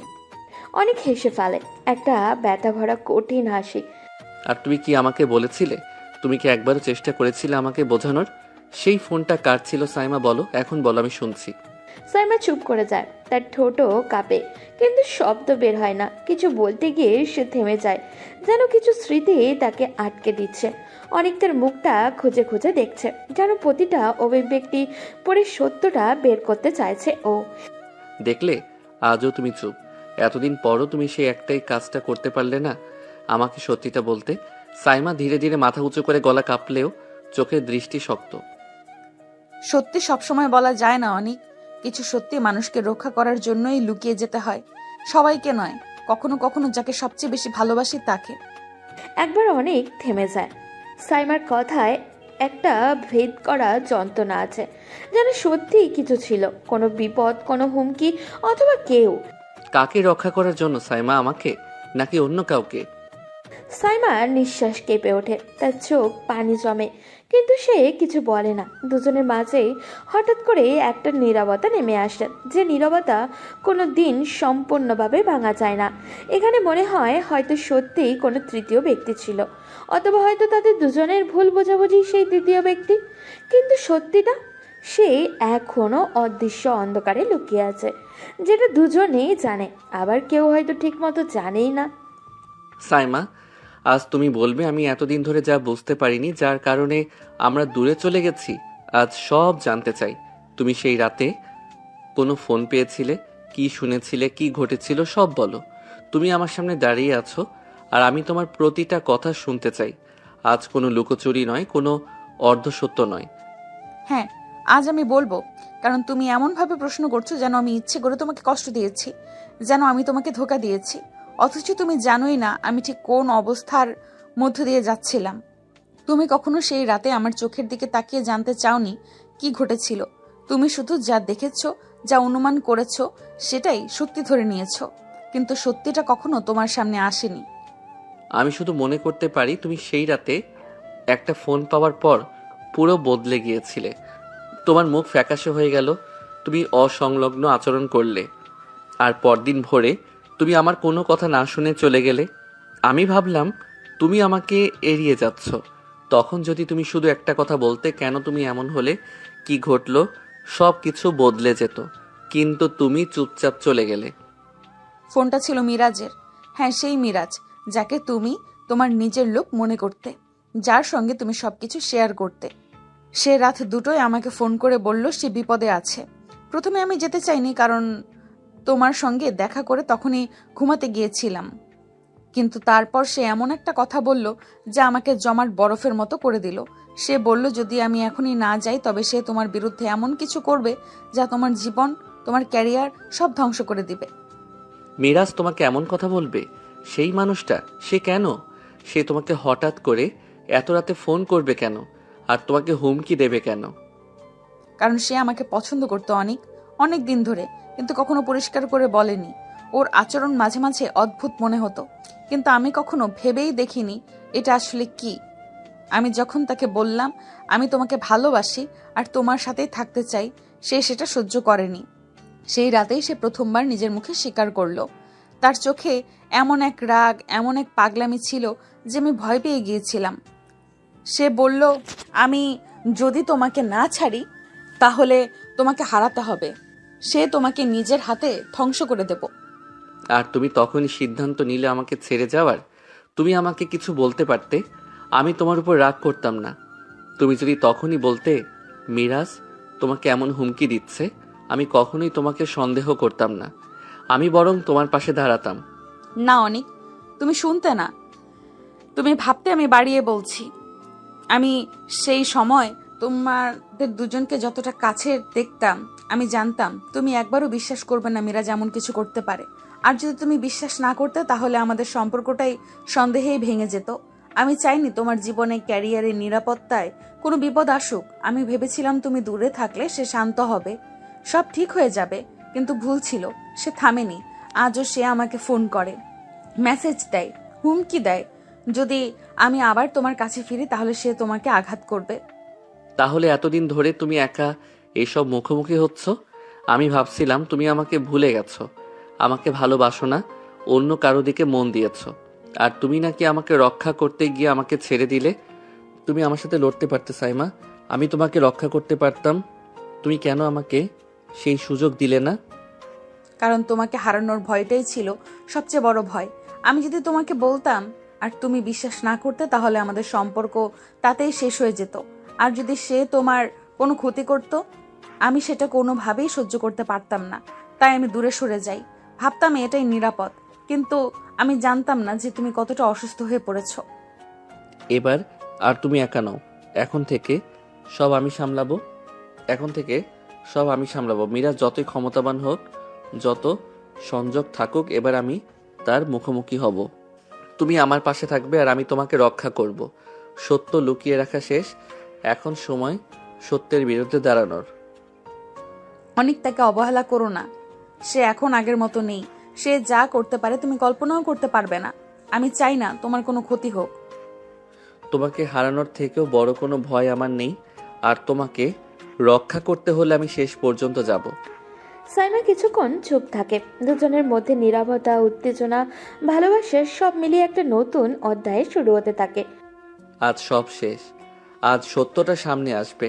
কথাটি বলে অনেক সাইমার কেবিনের দরজা খুলে বাইরে বেরিয়ে এসে দেখে মিরাজ এখনো সেখানেই দাঁড়িয়ে আছে। অনিক, তুমি একা কেন? সাইমা কোথায়? তোমার এত বড় সাহস, তুমি এতক্ষণ ধরে সাইমাকে নিয়ে রুম লক করে রেখেছিলেন? কি যে বলেন না মিরাজ সাহেব, একজন অ্যাডাল্ট ছেলে মেয়ে, স্বামী স্ত্রী যখন লক করা রুমে থেকে বেরিয়ে আসে তখন রুমের ভেতর কি হয়েছে সেটা জিজ্ঞেস করতে নেই। বাজে কথা বলা বন্ধ কর। তোমরা দুইজন স্বামী স্ত্রী মানে? আপনি এখনো জানেন না? অবশ্য জানবেনই বা কি করে। আমাদের বিচ্ছেদের আগে আমরা দুইজন আইন মেনে ধর্ম মেনে বিবাহ সম্পন্ন করেছিলাম, যদিও এই বিষয়টা শুধুমাত্র আমি আর ও ছাড়া জানি না, কারণ আমাদের বিয়ের রিসেপশন এখনো বাকি আছে। তবে আপনি চিন্তা করেন না, আমাদের বিয়ের রিসেপশনের সর্বপ্রথম কার্ডটি আপনিই পাবেন। বাজে কথা বলা বন্ধ করো। আশ্চর্য, এখন আপনার কাছে নিজের সত্যতা প্রমাণ করার জন্য আমাদের বিয়ের কাবিননামা দেখাতে হবে নাকি? মিরাজ চেয়ারে হেলান দিয়ে বসলো, ঠোঁটে কেমন একটা অদ্ভুত ধরনের হাসি। কি ব্যাপার? শুনলাম তোমার আর সাইমার মাঝে আবার কিছু চলছে। হঠাৎ আগ্রহ? হ্যাঁ চলছে, আর সেজন্যই আমি এখানে, কারণ সে আমাকে আজ সব বলেছে। সব। তুমি কি ভাবছিলে সত্যিটা চিরকাল লুকিয়ে রাখতে পারবে? মিরাজের মুখের হাসি এক মুহূর্ত থেমে গেল। সে ধীরে জোর করে একটা হাসি আনলো। সাইমা তোমাকে কি বলেছে খুব জানতে ইচ্ছে করছে। সে বলেছে তুমি তাকে সেই রাতে হুমকি দিয়েছিলে আমার নাম করে, বলেছিলে আমি বিপদে পড়ব, আমার ক্যারিয়ার শেষ করবে, আর এই জন্যই সে আমার কাছ থেকে দূরে সরে যায়। তুমি ফোন করেছিলে রাত 2টোয়, তাকে ডেকেছিলে, তাকে ভয় দেখিয়েছিলে। আমি জানতে চাই কেন? মিরাজ দীর্ঘ নিঃশ্বাস ফেলল, তার চোখে অদ্ভুত প্রশান্তির দৃষ্টি। কারণ সে আমাকে পছন্দ করতো না, আর তুমি ছিলে তার সবকিছু। আমি সেই জিনিসটা সহ্য করতে পারি। তোমাকে সবসময় ঈর্ষা করতাম অনেক। তুমি যেভাবে সহজে মানুষের মন জয় করো, যেভাবে সাইমা তোমাকে দেখে, আমি সেটা কখনো পাইনি। অনেক মুষ্টি করে শক্ত করে রইল। তোমার ঈর্ষার জন্য তুমি আমার জীবনের সবচেয়ে গুরুত্বপূর্ণ মানুষটাকে আতঙ্কে রেখেছো, তাকে বছরের পর বছর তাড়া করেছো। তুমি নাকি আমার বন্ধু? মিরাজ এবার দাঁড়িয়ে গেল, তার চোখে এমন শীতল দৃষ্টি যা আগে অনেক কখনো দেখেনি। বন্ধুত্ব? সেই শব্দটা তো কেবল তোমাদের মতো দুর্বল লোকদের জন্য। আমি কারোর সাথে বন্ধুত্ব করি যখন তার সাথে থেকে ভয় পাই। আর তুমি আমার পথে এসে দাঁড়িয়েছিলে সরাসরি বাধা হয়ে। সাইমাকে আমি বহুদিন ধরেই চাইতাম, কিন্তু সে আমাকে পাত্তা দিত না। তুমি তার জীবনে আসার পর সে আরো দূরে চলে গেল। তখন বুঝলাম তাকে পাওয়ার একটাই উপায়, তোমাকে তার কাছ থেকে সরিয়ে ফেলা। অনেক এগিয়ে এলো, চোখে আগুন তার। তাহলে তুমি সাইমাকে জোর করেছো, তাকে হুমকি দিয়েছো, আর এখনো তাকে বিরক্ত করছো? মিরাজ ঠান্ডা একটা হাসি দিল। ওকে বিরক্ত করছি না, ওকে মনে করিয়ে দিচ্ছি যে আমি এখনো আছি। আর তুমি যদি ওর কাছে আবার আসো, তবে তোমার জীবনে এমন ঝড় তৈরি করব যে তুমি সামলাতে পারবে না। সাইমা সেটা জানে, তাই সে তোমার কাছে আসতে চাইছে না, কারণ সে জানে তোমার ক্ষতি হলে সেটাও সহ্য করতে পারবে না। অনেক এবার নিজেকে ধরে রাখতে পারল না। তুমি যতই ভয় দেখাও, যতই হুমকি দাও, আজ থেকে তোমার ক্ষমতা শেষ। তুমি সাইমার উপর থেকে তোমার ছায়া সরিয়ে নেবে। তুমি তাকে আর কখনো ফোন করবে না, মেসেজ করবে না, বিরক্ত করবে না। আর যদি করো, আমি তোমার বিরুদ্ধে এমন জায়গায় দাঁড়াবো যেখানে তোমার ক্ষমতা কোনোদিন পৌঁছাবে না। মিরাজ এবার রেগে চোখ লাল করে বলে উঠল। তুমি আমাকে থামাতে আসছো? তুমি তুমি জানো আমি কে, কি করতে পারি? তুমি জানো না আমার কত বড় সংযোগ আছে, কোথায় কোথায় আমার লোক আছে। তুমি যদি সাইমার কাছে ফিরে যাও, তুমি যদি ওর পাশে দাঁড়াও, তাহলে আমি শুধু তোমাকে না, তোমাদের দুজনকেই শেষ করে দেব। তোমরা একসাথে থাকতে পারবে ভাবছো? আমি সেটা হতে দেব না। এক মুহূর্তে কেবিনের ভিতরে হওয়া জমাট বাঁধা বরফের মতো হয়ে গেল। তুমি যদি ওকে ভালোবাসতে একটুও, তবে এমনটা বলতে না। তুমি তাকে চাওই না, তুমি তাকে নিজের দখলে রাখতে চাও, আর সেই কারণেই তুমি আজও একা। আর শোনো, সাইমা এখন আমার সাথে, আর এবার সে আমার কাছ থেকে দূরে যাবে না। মিরাজের চোখে পাগলামে ছিলে। এটা তোমার শেষ ভুল অনিক, এই সিদ্ধান্তের দাম তুমি দেবে। অনেক এক পা এগিয়ে এসে সরাসরি তার চোখের দিকে তাকিয়ে বলে। দাম আমি দেব না মিরাজ, এবার তুমি দেবে, কারণ সত্যিটা আমি জেনে গেছি। আর যেদিন তোমার আসল মুখটা সবার সামনে আনবো, তোমার অবস্থান, তোমার ক্ষমতা, তোমার মুখোশ সবকিছু ভেঙে পড়ে ধুলো হয়ে যাবে। মিরাজ কিছু বলতে যাচ্ছিল, কিন্তু তখনই অনেক পেছনে ঘুরে কেবিন থেকে বেরিয়ে গেল। পেছন থেকে মিরাজের গলা শুনতে পেল ও। অনিক, তুমি ফিরে এসেছো, কিন্তু এবার বেরোতে পারবে না। তুমি দেখবে কি হতে যাচ্ছে। অনেক থামলো না, তার চোখে একটাই সিদ্ধান্ত, সাইমাকে রক্ষা করতে হবে, আর তা যেভাবেই হোক। অফিস থেকে বেরিয়ে আসার পর অনেক দ্রুত তার বাড়ির পথে রওনা দেয়। সেখানে পৌঁছে বাবা মাকে সঙ্গে নিয়ে সোজা সাইমার বাড়ির উদ্দেশ্যে রওনা দেয়। পথে ফোনে সাইমা ও তার বাবা মাকে বারবার কল করে জানায় যে তারা যেন তার বাড়িতে এসে অপেক্ষা করেন। হঠাৎই এমন আকস্মিক ডাকাডাকি শুনে সবাই চমকে যায়, কিন্তু কোনো প্রশ্ন না করেই সবাই তাদের নিজ নিজের বাড়ির দিকে ফিরে যায়। রাস্তায় অনেকের বাবা মা অনেকবার অনেককে জিজ্ঞাসা করেছে সে যে কোথায় যাচ্ছে, কিন্তু অনেক বরাবরের মতোই চুপ ছিল, কিচ্ছু বলেনি। তারপর অনেক সাইমাদের বাড়িতে এসে ড্রয়িং রুমে ঢুকতেই চোখ পড়ে সাইমা এবং তার বাবা মা তিনজনেই শান্তভাবে বসে আছেন। একটু সাহস জোগাতে অনেক তার বাবা মাকে টেনে নিয়ে ড্রয়িং রুমের সামনে দাঁড়ায়। তারপর সরাসরি সাইমার হাত ধরে বলল, বাবা মা, এ হলো Saima, Saima Khan, SK group of ইন্ডাস্ট্রিজের মালিক। আর আঙ্কেল আন্টি, আমি অনিক আহমেদ, আহমেদ গ্রুপ অফ ইন্ডাস্ট্রিজের একমাত্র মালিক আর আপনার এসকে গ্রুপের সামান্য মার্কেটিং অফিসার। এখন আপনাদের মনে প্রশ্ন আসছে, কেন হঠাৎ করে আমি আপনাদের এমন জরুরি ডাক দিয়েছি? তার একটাই কারণ, বাবা মা, আঙ্কেল আন্টি, আমি আর সাইমা একে অপরকে ভালোবাসি। অনেকে একটু থামলো, সবাই চোখে চোখ রেখে বলল, আমাদের ভালোবাসা হঠাৎ করে নয়, আমরা অনেক আগেই একে অপরকে চিনি।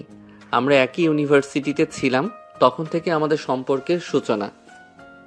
সবই তো বুঝলাম, কিন্তু এটা বুঝলাম না, তুমি তো তাদের কোম্পানির মার্কেটিং অফিসার, সেটা কিভাবে? সরি বাবা, তোমাকে বললে হয়তো রাগ করো তাই বলিনি। আমি কোনো ইন্টারনেট শিপে ছিলাম না, বরং তোমার বৌমার রাগ কমানোর জন্য তোমারই অধীনে সাময়িক সময় কাটিয়েছি। দেখেছো অনেকের মা, তোমার ছেলে অনেক বড় হয়ে গেছে, বাবা মাকে মিথ্যা বলা শিখে গেছে। সরি বাবা, আমি আর কি করব? তুমি তো জানো আমি ওকে কতটা ভালোবাসি। সামান্য একটা ভুল বোঝাবুঝির কারণে সে আমার থেকে দূরে চলে গিয়েছিল 2 বছর ধরে। আর পারছি না। প্লিজ বাবা, আমি ওকে চাই, আর দয়া করে আমাকে তোমার রোষ থেকে মুক্ত করো। বললেই হলো আমাকে চাই?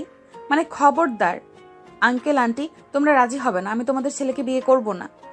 বিয়ে করবে না বললেই তো আর হবে না। তুমি আগে অনেক ভুল অন্যায় করেছ, আমাকে সব সত্যি সময় মতো বলনি।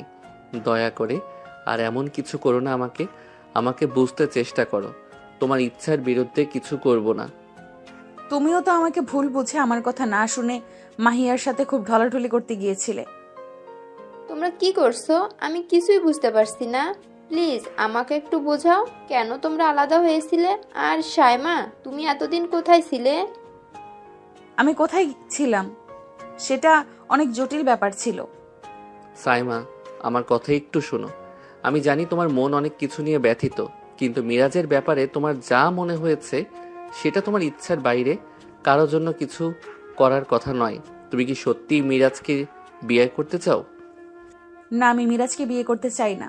ও আমার জন্য নয়, আমার মন সবসময় অনেকের জন্যই ছিল। আমি খুশি সেটা শুনে, কারণ আমি চাই তুমি শুধু আমার পাশে থেকো, আর তোমার ইচ্ছার বিরুদ্ধে কোনো সিদ্ধান্ত নিতে হবে না তোমাকে। তুমি একমাত্র যাকে আমি সত্যিই বিশ্বাস করি। এই কথাটা শুনে আমার মন একটু হালকা হলো। আমি এখানে আছি তোমার জন্য, আমরা একসাথে এই সব বাধা পার করে যাব। সেই মুহূর্তে দুজনের মধ্যকার ভুল বোঝাবুঝি সবকিছুই মুছে গেল, আর ভালোবাসার একটা নতুন আলো জ্বলে উঠল। অনিকা সাইমার ভুল বোঝাবুঝি মিটে যাওয়ার পর তাদের ভালোবাসা আবারও নতুন করে প্রাণ ফিরে পায়। তারা একসঙ্গে চলার দৃঢ় সংকল্প নিয়ে জীবনটাকে আলিঙ্গন করে। কিন্তু মিরাজের মনের অন্ধকার ও প্রতিহিংসার আগুন যেন ধীরে ধীরে জ্বলে উঠতে শুরু করে। একদিন মিরাজ অদ্ভুত এক ঠান্ডা হাসি নিয়ে অনেকের সামনে এসে হাজির হয়। অনেকদিন ধরে তোমাদের দেখছি, অনিক আর সাইমা, তোমরা যেন একসাথে খুব ভালো আছো। কিন্তু আমি তোমাকে একটা কথা বলবো, যে মানুষকে তুমি সবচেয়ে বেশি বিশ্বাস করো তাকে কখনো কখনো ভাঙতেই হয়। আমার ইচ্ছে তোমাদের সুখের পথে আমি যেন বাধা হয়ে দাঁড়াই। মিরাজ, তুমি কেন এমন কথা বলছো? আমরা শুধু চাই সাইমা ভালো থাকুক আর আমরা একসঙ্গে থাকি। তোমার এই দুঃখ কি? তোমরা ভাবছো এটা শুধু ভালোবাসার গল্প? না, এটা যুদ্ধ, আর আমি তোমাকে হারানোর জন্য সবকিছু করব। সেই দিন থেকে মিরাজ ছড়াতে থাকে অফিসে গুজব, মিথ্যে কথা, সন্দেহ আর বিভ্রান্তি। সে চায় তাদের ভালোবাসার বন্ধন ভাঙিয়ে দিতে। মিরাজ, তুমি এসব গুজব বন্ধ করো। তুমি আমাদের ভালোবাসাকে নষ্ট করতে পারবে না। তুমি ভাবো এটা শেষ? আমি তো এখন শুরু করলাম। কিন্তু মিরাজের প্রতিহিংসা আর ষড়যন্ত্র অফিসে ছড়িয়ে পড়ে, কিন্তু সত্যিকারের ভালোবাসা সহজে ভেঙে পড়ার নয়। অনিক আর সাইমা একে অপরকে প্রতি বিশ্বাস আর ভালোবাসার মাধ্যমে এই কঠিন সময় পার করে যাবে। তাদের সামনে এখন কঠিন পরীক্ষার দিন অপেক্ষা করছে, যেখানে ভালোবাসা হবে তাদের সবচেয়ে বড় শক্তি। অনেক প্রতীক্ষার পরে অনিক আর সাইমা বিয়ের তারিখ এগিয়ে আসে। দুই পরিবারের খুশিতে ভরে ওঠে। যেহেতু বিয়ের তারিখ একেবারেই সামনে চলে এসেছে, তাই এখনও অনেক কেনাকাটা বাকি। সেই কারণে একদিন সকালে সাইমা অনিকের বাড়িতে যায়। বাড়িতে ঢুকেই সে দেখে অনিকের মা রান্নাঘরে ব্যস্ত হয়ে রান্না করছে। সাইমা পিছন থেকে চুপি চুপি গিয়ে অনিকের মাকে আলতো করে জড়িয়ে ধরে। কি করছো আন্টি? কতদিন তোমার হাতে রান্না খাই না, আজ কি রান্না করছো? কিন্তু আজ আমি না খেয়ে যাচ্ছি না। সর এখান থেকে সর, ঢং করতে আসিস না। এতদিন আমার হাতে রান্না মিস করেছে, অথচ একবারও আমার খোঁজ নিতে আসিসনি আমি কেমন আছি। হায় রে, তোর ঝামেলা হয়েছিল আমার বাদরের সাথে, আমার সাথে তো হয়নি। তাহলে তুই আমাকে কেন শাস্তি দিলি? কেন আমার মেয়েকে আমার থেকে দূরে রাখলি? তুই জানিস আমি তোকে কতটা মিস করেছি। কি করব বলো আন্টি? তোমার ছেলে আমাকে অবিশ্বাস করেছিল। শুধু অবিশ্বাসী না, আমার চরিত্র নিয়েও সন্দেহ করেছিল। এটা আমি কিভাবে মেনে নিতাম? যে মানুষ আমাকে এত ভালোবাসে, সে কিভাবে সামান্য একটা ফোন কল নিয়ে আমার উপর সন্দেহ করলো, আমাকে দূরে ঠেলে দিল। এটা আমার পক্ষে সহ্য করা খুব কঠিন ছিল। তখন আমি নিজেও খুব কঠিন সময়ের মধ্য দিয়ে যাচ্ছিলাম। তার উচিত ছিল আমাকে সাপোর্ট করা, পাশে দাঁড়ানো, কিন্তু না, উল্টো আরো সন্দেহ করলো। আমি অনেকবার চেয়েছিলাম তোমাদের সাথে যোগাযোগ করতে, কিন্তু কি করব বলো? হাজার হলেও তুমি তার মা। তোমার ছেলের কষ্ট দেখলে তুমি নিশ্চয়ই তাকে বলে দিতে যে আমি কোথায় আছি। আর যদি তখন অনেক আমার সামনে এসে দাঁড়াতো, আমি কখনোই নিজেকে ধরে রাখতে পারতাম না। আমি আরো ভেঙে পড়তাম। সরি আন্টি, আমাকে ক্ষমা করে দাও, আর কখনো হবে না। আর বাই দ্য ওয়ে, তুমি আমাকে তুমি করে বলছো কেন? এটা ঠিক না। ও যাই করে থাকুক, আমরা তো কিছু করিনি, আমরা তাকে কোনো আঘাতই দিইনি। তাহলে তুই কেন আমাদের আঘাত দিলি? ও যদি অন্যায় করে থাকে, তাহলে তুইও তার ঠিক সেই একই অন্যায়টা আমাদের সাথে করেছিস। এটাও তো তোর করা উচিত হয়নি, কিন্তু তুই করেছিস। একবারও ভাবলি না আমাদের কথা? সরি বলছি তো, প্লিজ মাফ করে দাও। দেখো, যদি আমাকে মাফ না করো, তাহলে বিয়ের পরে কিন্তু আমাকে রান্না করে খাওয়াতে হবে। আমি কিন্তু আর রান্না শিখবো না। তখন কিন্তু বুঝতে পারবে ছেলের বউয়ের হাতে রান্না না পাওয়ার জ্বালা কত কষ্টের। হয়েছে, আর বলতে হবে না। দোয়া করি তোরা সারা জীবন এভাবে হাসি খুশি থাক, তোদের মাঝে যেন আর কোনো ঝড়ঝাপটা না আসে। ঠিক তখনই অনেকের বাবা সেখানে ঢুকে পড়ে। বাবা, সকাল সকাল মা মেয়ের এত আলাপ চলছে, কি রে? কোনো সিক্রেট আলোচনা নাকি? আমার কি একটু জায়গা হবে এই মা মেয়ের সভায়? Sorry, outsider are not allowed. ও তাই নাকি? এখন মেয়েকে পেয়ে আমাকে ভুলে গেলে? আর মেয়েকেও বলি হারি, মেয়েও দেখছি মাকে পেয়ে বাবাকে ভুলে গেছে। যাই হোক, মেয়ের ভুলে থাকার স্বভাবই এতদিনই তো ভুলেই ছিল। আঙ্কেল প্লিজ, আপনিও এমন করছেন কেন? আমি কি কষ্ট পাই না? যদি সত্যি কষ্ট পেতে, তাহলে এতদিন আমাদের ছেড়ে এত দূরে থাকতে পারতে না। তুমি জানো, তোমাকে খুঁজে বের করতে আমার ছেলের কি অবস্থা হয়েছিল? পুরো পাগল হয়ে গিয়েছিল। তোমাকে খুঁজতে তন্ন তন্ন করে পুরো পৃথিবী ঘুরে বেরিয়েছে। আর শেষে যখন তোমার খোঁজ পেলাম, তুমি যে তাকে চাইবে না, এ কথা জেনে আরো পাগলের মতন হয়ে গেল। সে আমাকে নিয়ে এসেছে মানে? বুঝলাম না। তোমার আর অনেকের ঝামেলা যেদিন হয়েছিল, সেদিন তুমি রাগ করে কিংবা অভিমান করে, যাই বলো, আমাদের কাছ থেকে দূরে যখন লুকিয়ে জাপানের টোকিওতে চলে গেলে, তখন তোমার দেবদাস পুরোপুরি ভেঙে পড়েছিল। রাত দিন দরজা বন্ধ করে ঘরে বসে থাকতো, খাওয়া দাওয়া করতো না, এমনকি সুইসাইডও করতে গিয়েছিল। কিন্তু হয়তো কোনো আশায় বা সাহসের অভাবে সেটা করেনি। আমরা তাকে স্বাভাবিক অবস্থায় আনতে পারছিলাম না। পরে অনেক বুঝিয়ে তাকে বললাম, যেভাবেই হোক পুরো পৃথিবী ঘুরে হলেও তোমাকে খুঁজে আনতে হবে। তখনই শুরু হলো সাইমাকে খোঁজার অভিযান। দিন যায়, মাস যায়, কিন্তু তোমাকে পাওয়া যায় না। হারিয়ে যাওয়া মানুষকে খুঁজে পাওয়া যায়, কিন্তু যে নিজে থেকে লুকিয়ে থাকে তাকে খুঁজে পাওয়া কত কঠিন সেটা তখনই বুঝলাম। তারপর কয়েক মাস আগে একজন এসে খবর দিল, তোকে নাকি টোকিওতে দেখা গেছে। আমার পাগলের পাগলামি আবার শুরু হলো। বারবার আমার কাছে এসে হুশ নাহুশ অবস্থায় কান্নাকাটি করত। বাবা তাকে ফিরিয়ে আনতে হবে। শেষ পর্যন্ত সে একটা কৌশল বের করে, আর সেই কৌশলেই তোকে ফিরিয়ে আনতে পেরেছি। সাইমার চোখ বিস্ময়ে বড় হয়ে যায়। এতদিন ধরে নিজের মনে যে কাঠিন্য আর অভিমান জমিয়ে রেখেছিল তা যেন মুহূর্তেই নরম হতে থাকে।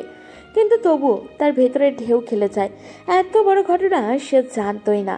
ঠিক তখনই রান্নাঘরে ঢোকার পথ আটকায় অনেক। দাঁড়িয়ে থাকে, চুপচাপ শান্ত, কিন্তু মুখে অপরাধবোধ ভরা, ক্লান্তি। আর সাইমা ধীরে ধীরে তার দিকে তাকিয়ে থাকা শুরু করে। এইসব কথা আমি চাইনি এত তাড়াতাড়ি জানাতে, কিন্তু আজ শুনে ফেললে। সাইমা, আমি সত্যি তোমাকে হারাতে পারিনি। তোমাকে খুঁজে বের করা আমার জন্য শুধু একটা কাজ ছিল না, এটা ছিল বেঁচে থাকার কারণ। তুমি চলে যাওয়ার পরে আমি সত্যি ভেঙে পড়েছিলাম। সবাই ভাবছিল আমি সামলে নেব, কিন্তু পারিনি। আমি জানতাম তুমি কোথাও লুকিয়ে আছো, কিন্তু তোমাকে খুঁজে পাওয়ার মতো শক্তি আমার ছিল না তখন। তোমাকে হারানোর ভয়টাই আমাকে মেরে ফেলছিল। সাইমা তার দিকে কিছুক্ষণ তাকিয়ে থাকে, তারপর ধীরে ধীরে এগিয়ে আসে।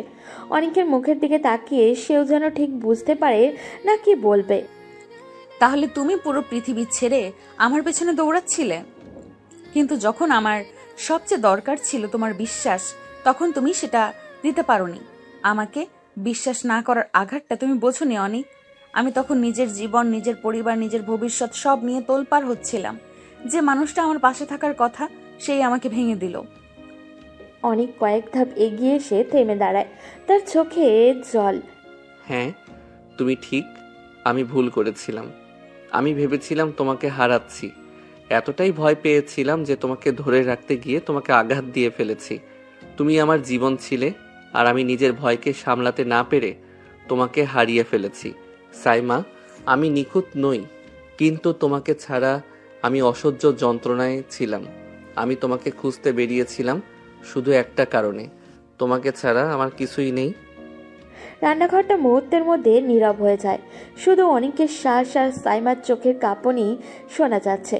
অনেকের মা আর বাবা দুজনের নিঃশব্দে তাকিয়ে থাকে, কারণ তারা জানে এই মুহূর্তে শুধু অনেক আর সাইমার। সাইমা ধীরে ধীরে মাথা নিচু করে। তুমি আমাকে খুঁজেছো, আমি মানি, তোমার কষ্টও মানি, কিন্তু অনেক শুধু কষ্ট তোমার ছিল না। আমিও তো আরো ভেঙে বেঁচেছি। আমি তো আরো ভেঙে ভেঙে বেঁচেছি। জীবনের এক এক দিন এক এক ভাবে আমাকে ছিঁড়ে ফেলেছিল। হঠাৎই অনেক এগিয়ে এসে আর অপেক্ষা সহ্য করতে পারে না, তার হাত আলতো করে সাইমার হাতে রাখে। তাই তো তোমাকে ফিরিয়ে এনেছি। এবার আর কোনো ভুল করতে চাই না।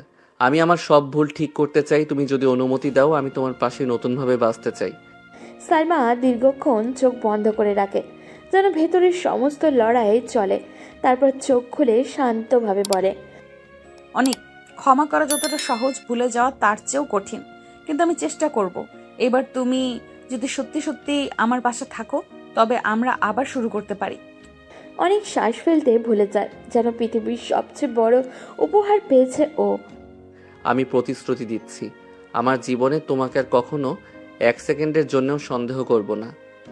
দুজনের চোখে ভাসা জল, অনেকের হাতের উষ্ণতা আর সাইমার মন নরম হয়ে যাওয়া এক অদ্ভুত শান্তি নেমে আসে রান্নাঘরের বাতাসে। ঠিক তখনই অনেকের মা হাত তালি দিয়ে বলে ওঠে, হয়েছে হয়েছে, এত কাদাকাদি বাদ দাও। তোদের বিয়ে, খুশি হওয়া উচিত। এদিকে এসো, এখনই দুজনের জন্য গরম গরম খিচুড়ি বানিয়েছি। সাইমা হেসে ফেলে, আর অনেক তার চোখ থেকে জল মুছে। অনেকের বাবা পাশে দাঁড়িয়ে গর্বের হাসি দিয়ে বলে, এখন বুঝলাম আমার ছেলে শুধু বিয়েই করেছে না, তার জীবনটাও ফিরে পাচ্ছে। অনেকের পরিবারের সাথে সাইমার একটি আবেগী কিছু মুহূর্ত অতিবাহিত হবার পরে যখন সাইমা লক্ষ্য করে দেখলেও সবাই আবেগী হয়ে গিয়েছে, তখন পরিস্থিতি পরিবর্তন করার জন্য সাইমা বলে উঠল, আচ্ছা, আমি কি এখানে কান্নাকাটি করার জন্য এসেছি? বুঝলাম না, কি শুরু করেছেন আপনারা? সাইমার কথা শুনে সবাই আজ অবাক হয়ে সাইমার দিকে তাকায়। সাইমা কি বোঝাতে চাইছে সকলের দৃষ্টি লক্ষ্য করে সাইমা যখন সবার দিকে তাকালো, তখন দেখলে সবাই কেমন অদ্ভুতভাবে তার দিকে তাকিয়ে আছে। এটা দেখে সাইমা বুঝে গেল সে যা বোঝাতে চাচ্ছিল তা কেউই বুঝতে পারেনি। তাই সাইমা আবারও বলে উঠল, প্রথম দিন শ্বশুরবাড়ি আসার পরেই যেভাবে কান্নাকাটি করাচ্ছ তোমরা, বাবা, না জানি বিয়ের পরে আমার কি হবে। এটা নিয়ে এখনই আমি ভীষণ চিন্তিত আছি। কোথায় আসলাম, বিয়ের ডেট এগিয়ে আসছে, শপিং করা প্রয়োজন, শপিং করতে যাব জামাই শাশুড়ির সঙ্গে, তা না এখন এসে আমাকে কান্নাকাটি করানো লাগছে। আমি মনে হয় পৃথিবীর প্রথম বউ যে বিয়ের আগে শ্বশুরবাড়িতে এসে কান্নাকাটি করছে।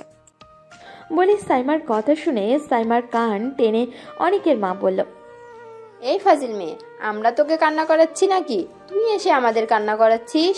হায় আল্লাহ, না জানি বিয়ের আগে যদি এমন কান্না করায়, বিয়ের পরে কিভাবে কান্না করাবে। দেখে নাও গো, আমাদের মনে হচ্ছে ভবিষ্যতে বৃদ্ধাশ্রমে যেতে হবে। অনেকের মা আবেগবশত কথাটা বলে ফেলেছে। পরে যখন সাইমার মুখের দিকে তাকিয়ে দেখে সাইমা মুখ কালো করে দাঁড়িয়ে আছে, তখন অনেকের মা বাবা এবং অনেক বুঝতে পারে যে সাইমার মন খারাপ হয়েছে। তাই তারা সাইমার মন ভালো করার জন্য বলে উঠল, এই বাদর, আমার মেয়েটাকে নিয়ে এসে তুই এখানে দাঁড় করিয়ে রাখবি? ওকে তোর ঘরে নিয়ে যা, তাড়াতাড়ি রেডি হয়ে আয়, সবাই একসাথে শপিং করতে যাব। অনেকের বাবার কথা শুনে অনেক সাইমাকে নিয়ে নিজের ঘরের দিকে চলে যায়। পুরো রাস্তা আসার সময় সাইমা মন ভার করে রেখেছিল। অনেক যখন বুঝলো যে সাইমা মন খারাপ করে রেখেছে, তখন সে কিছু একটা পরিকল্পনা করলো কিভাবে সাইমার মন তার মায়ের ভুলবশত কথার চিন্তা থেকে দূর করা যায়। কারণ অনেক খুব ভালো করে জানে তার মা সাইমাকে কষ্ট দেওয়ার জন্য কিছুই বলেনি। তাই সে বুদ্ধি করে আর সাইমাকে নিয়ে যখনই ঘরে প্রবেশ করলো, অমনি ঘরের দরজাটা বন্ধ করে দিল। হঠাৎই দরজা বন্ধের শব্দ শুনে সাইমা পিছনে ঘুরে দেখে অনেক ঘরের দরজা বন্ধ করে দুষ্টু হাসি দিচ্ছে। এটা দেখা মাত্রই সাইমার সন্দেহ হয় এবং সন্দেহের তার ভ্রু কুঁচকে যায়। সাইমা অনেককে ইশারা করে জিজ্ঞাসা করে সে দরজা বন্ধ কেন করলো। তখন অনেক আস্তে আস্তে সাইমার দিকে এগিয়ে আসে, যা দেখে সাইমার সন্দেহ আরও বেড়ে যায়। অনেক বারবার মুচকি মুচকি হাসছে আর সাইমার দিকে এগিয়ে যাচ্ছে। যত একটু করে এগোচ্ছে সাইমা তত এক পা করে পিছোচ্ছে। সাইমা পিছাতে পিছাতে হঠাৎ করে অনেকের বেডের সাথে হোঁচট খেয়ে পড়ে যায়। অনেকে বেডের উপরে উপর হয়ে থাকা সাইমার উপরে হালকা করে চোখে তাকে বলে, খালি আমার থেকে এত পালাই পালাই করো কিসের জন্য? আমি কি বাঘ নাকি ভাল্লুক যে তোমাকে খেয়ে ফেলবো? তাই বলে তুমি বারবার পালিয়ে যাও আমার থেকে? বাঘ ভাল্লুকের থেকেও ভয়ঙ্কর একজন তুমি, এই জন্যই তো তোমার থেকে বারবার পালিয়ে বেড়াই। কথাটি সাইমা বিড়বিড় করে বললেও অনেক বুঝতে পারে সাইমা কি বলছে। তখন সে সাইমার আরও কাছে ঝুঁকে গিয়ে বলে, আমি বাঘ ভাল্লুকের থেকেও ভয়ঙ্কর, তাই না? ঠিক আছে, তোমাকে দেখাচ্ছি আসল মজা। বাঘ ভাল্লুকের থেকেও ভয়ঙ্কর কি হতে পারে? কথাটা বলে অনেক যখনই সাইমার দিকে আরেকটু ঢুকে যায়, অমনি সাইমা ও ওঠার জন্য তড়িঘড়ি করতে গিয়েও সাইমার কপাল অনেকের নাকের সাথে হালকা ধাক্কা খায়, যার জন্য অনেক সামান্য ব্যথা পায়। অনেক ব্যথা পেতে দেখে সাইমা উদ্বিগ হয়ে বলে, এই সরি দেখো প্লিজ, আমি ফলো করিনি যে তোমার এভাবে লেগে যাবে। প্লিজ মাফ করে দাও আমাকে। মাফ করে দিতে পারি একটা শর্তে। তার আগে আমাকে ওষুধ দাও। তোমাকে ওষুধ দেব মানে? আমি কি ডাক্তার নাকি যে তোমাকে ওষুধ দেব? সাইমা আর কোনো কথা বলতে পারে না। তার আগেই অনেক নিজের ঠোঁট দিয়ে সাইমার ঠোঁটটা দখল করে নেয়। হঠাৎ আক্রমণে সাইমা কিছুই বুঝে উঠতে পারে না, কিন্তু যখনই বুঝতে পারে তখন সে নিজেকে ছাড়ানোর জন্য ছোটাছুটি করতে থাকে। অনেক যখন বুঝতে পারে সাইমা ছোটাছুটি করছে, তখন অনেক নিজের এক হাত দিয়ে সাইমার কোমর পেঁচিয়ে ধরে এবং অন্য হাতে সাইমার কাপড় ভেদ করে পেটে হালকা স্পর্শ করে। এমন অযাচিত স্পর্শে সাইমা পুরো নীরব হয়ে যায়, যেন তার মস্তিষ্ক কাজ করা বন্ধ করে দিয়েছে। তার পুরো শরীরটা যেন অদ্ভুত রকমের অবশ হয়ে যায়। দুজনেরই সংঘর্ষের সাইমা লম্বা সময় ধরে নীরব থাকলেও অনেক যখন নিজের নিয়ন্ত্রণ হারিয়ে পুরোপুরি সাইমার মধ্যে হারিয়ে যাচ্ছিল, তখন অনেকের হাত সাইমার স্পর্শকাতর জায়গায় স্পর্শ লাগায়। নীরবে সাইমার আর নীরব থাকতে পারে না। তার নীরবতা ভাঙতে তাকে বাধ্য করে অনেক। একটা সময় পর সাইমাও অনেকের সাথে রেসপন্স করে। ঠিক সেই মুহূর্তে ঘর জুড়ে হালকা অস্বস্তি, দুজনের মধ্যে টুকটাক লজ্জা। হঠাৎই টক টক করে দরজায় অনেকের রুমের দরজায় জোরে করা পড়ল। অনেক আর সাইমা দুই দিকে ছিটকে উঠল, যেন কেন ধরা পড়ে না যাবার ভয় শরীর থেকে মাটির দিকে টেনে নিয়ে যাচ্ছিল। দুজনেই দ্রুত নিজেদের পোশাক ঠিকঠাক করছে। নিঃশ্বাস ঠিকও করছে আর চোখের দৃষ্টি স্বাভাবিক করতে ব্যস্ত। ঠিক তখনই অনেক এক নিঃশ্বাসে অদ্ভুত চরম অপ্রত্যাশিত একটা কথা বেলো ফেলল। আচ্ছা জান, শোনো তো, শপিং তো পরে করলেও চলবে, কিন্তু যদি আমরা যদি মানে এখনই বিয়ে করে ফেলি, তাহলে কি সেটা খুব অন্যায় হয়ে যাবে? অনেকের কথাটা যেন এক মুহূর্ত ঘরের বাতাসকে থমকে দিল। সাইমার চোখ বড় বড় হয়ে গেল, মুখ হা হয়ে গেল। মনে হচ্ছিল যেন তার মাথার উপরে ছোটখাটো একটা বজ্রপাত নেমে এলো। সে অনেক কষ্টে বলা কথা খুঁজে পেল, শব্দ যেন আটকে যাচ্ছিল তার। কি এখনই বিয়ে? অনেক, তুমি কি পাগল নাকি? শপিং, ড্রেস, জুয়েলারি, সাজসজ্জা কিছুই তো ঠিক করা হয়নি। আর তাছাড়া এইভাবে হঠাৎ করে তুমি কি সিরিয়াসলি বললে? অনেক তার দিকে ধীরে ধীরে এগিয়ে এলো, তার চোখে স্থিরতা, কোনো সন্দেহই নেই, কোনো দোটানাও নেই। তার কণ্ঠে এমন শান্তি যেন সে বহুদিন ধরে এই কথাটাই বলতে চেয়েছিল। সাইমা, আমি খুব পরিষ্কার একটা জিনিস বুঝেছি। ড্রেস পরে হলেও হবে, শপিং পরে হলেও হবে, অনুষ্ঠান বড় হোক ছোট হোক তা নিয়ে আমার এতটা চিন্তা নেই। আমি শুধু একটা জিনিস চাই, তোমাকে তোমাকে আমার পাশে চাই, আজ, এখনই, এই মুহূর্তে। সে সাইমার হাত ধরল ধীরে যত্ন করে।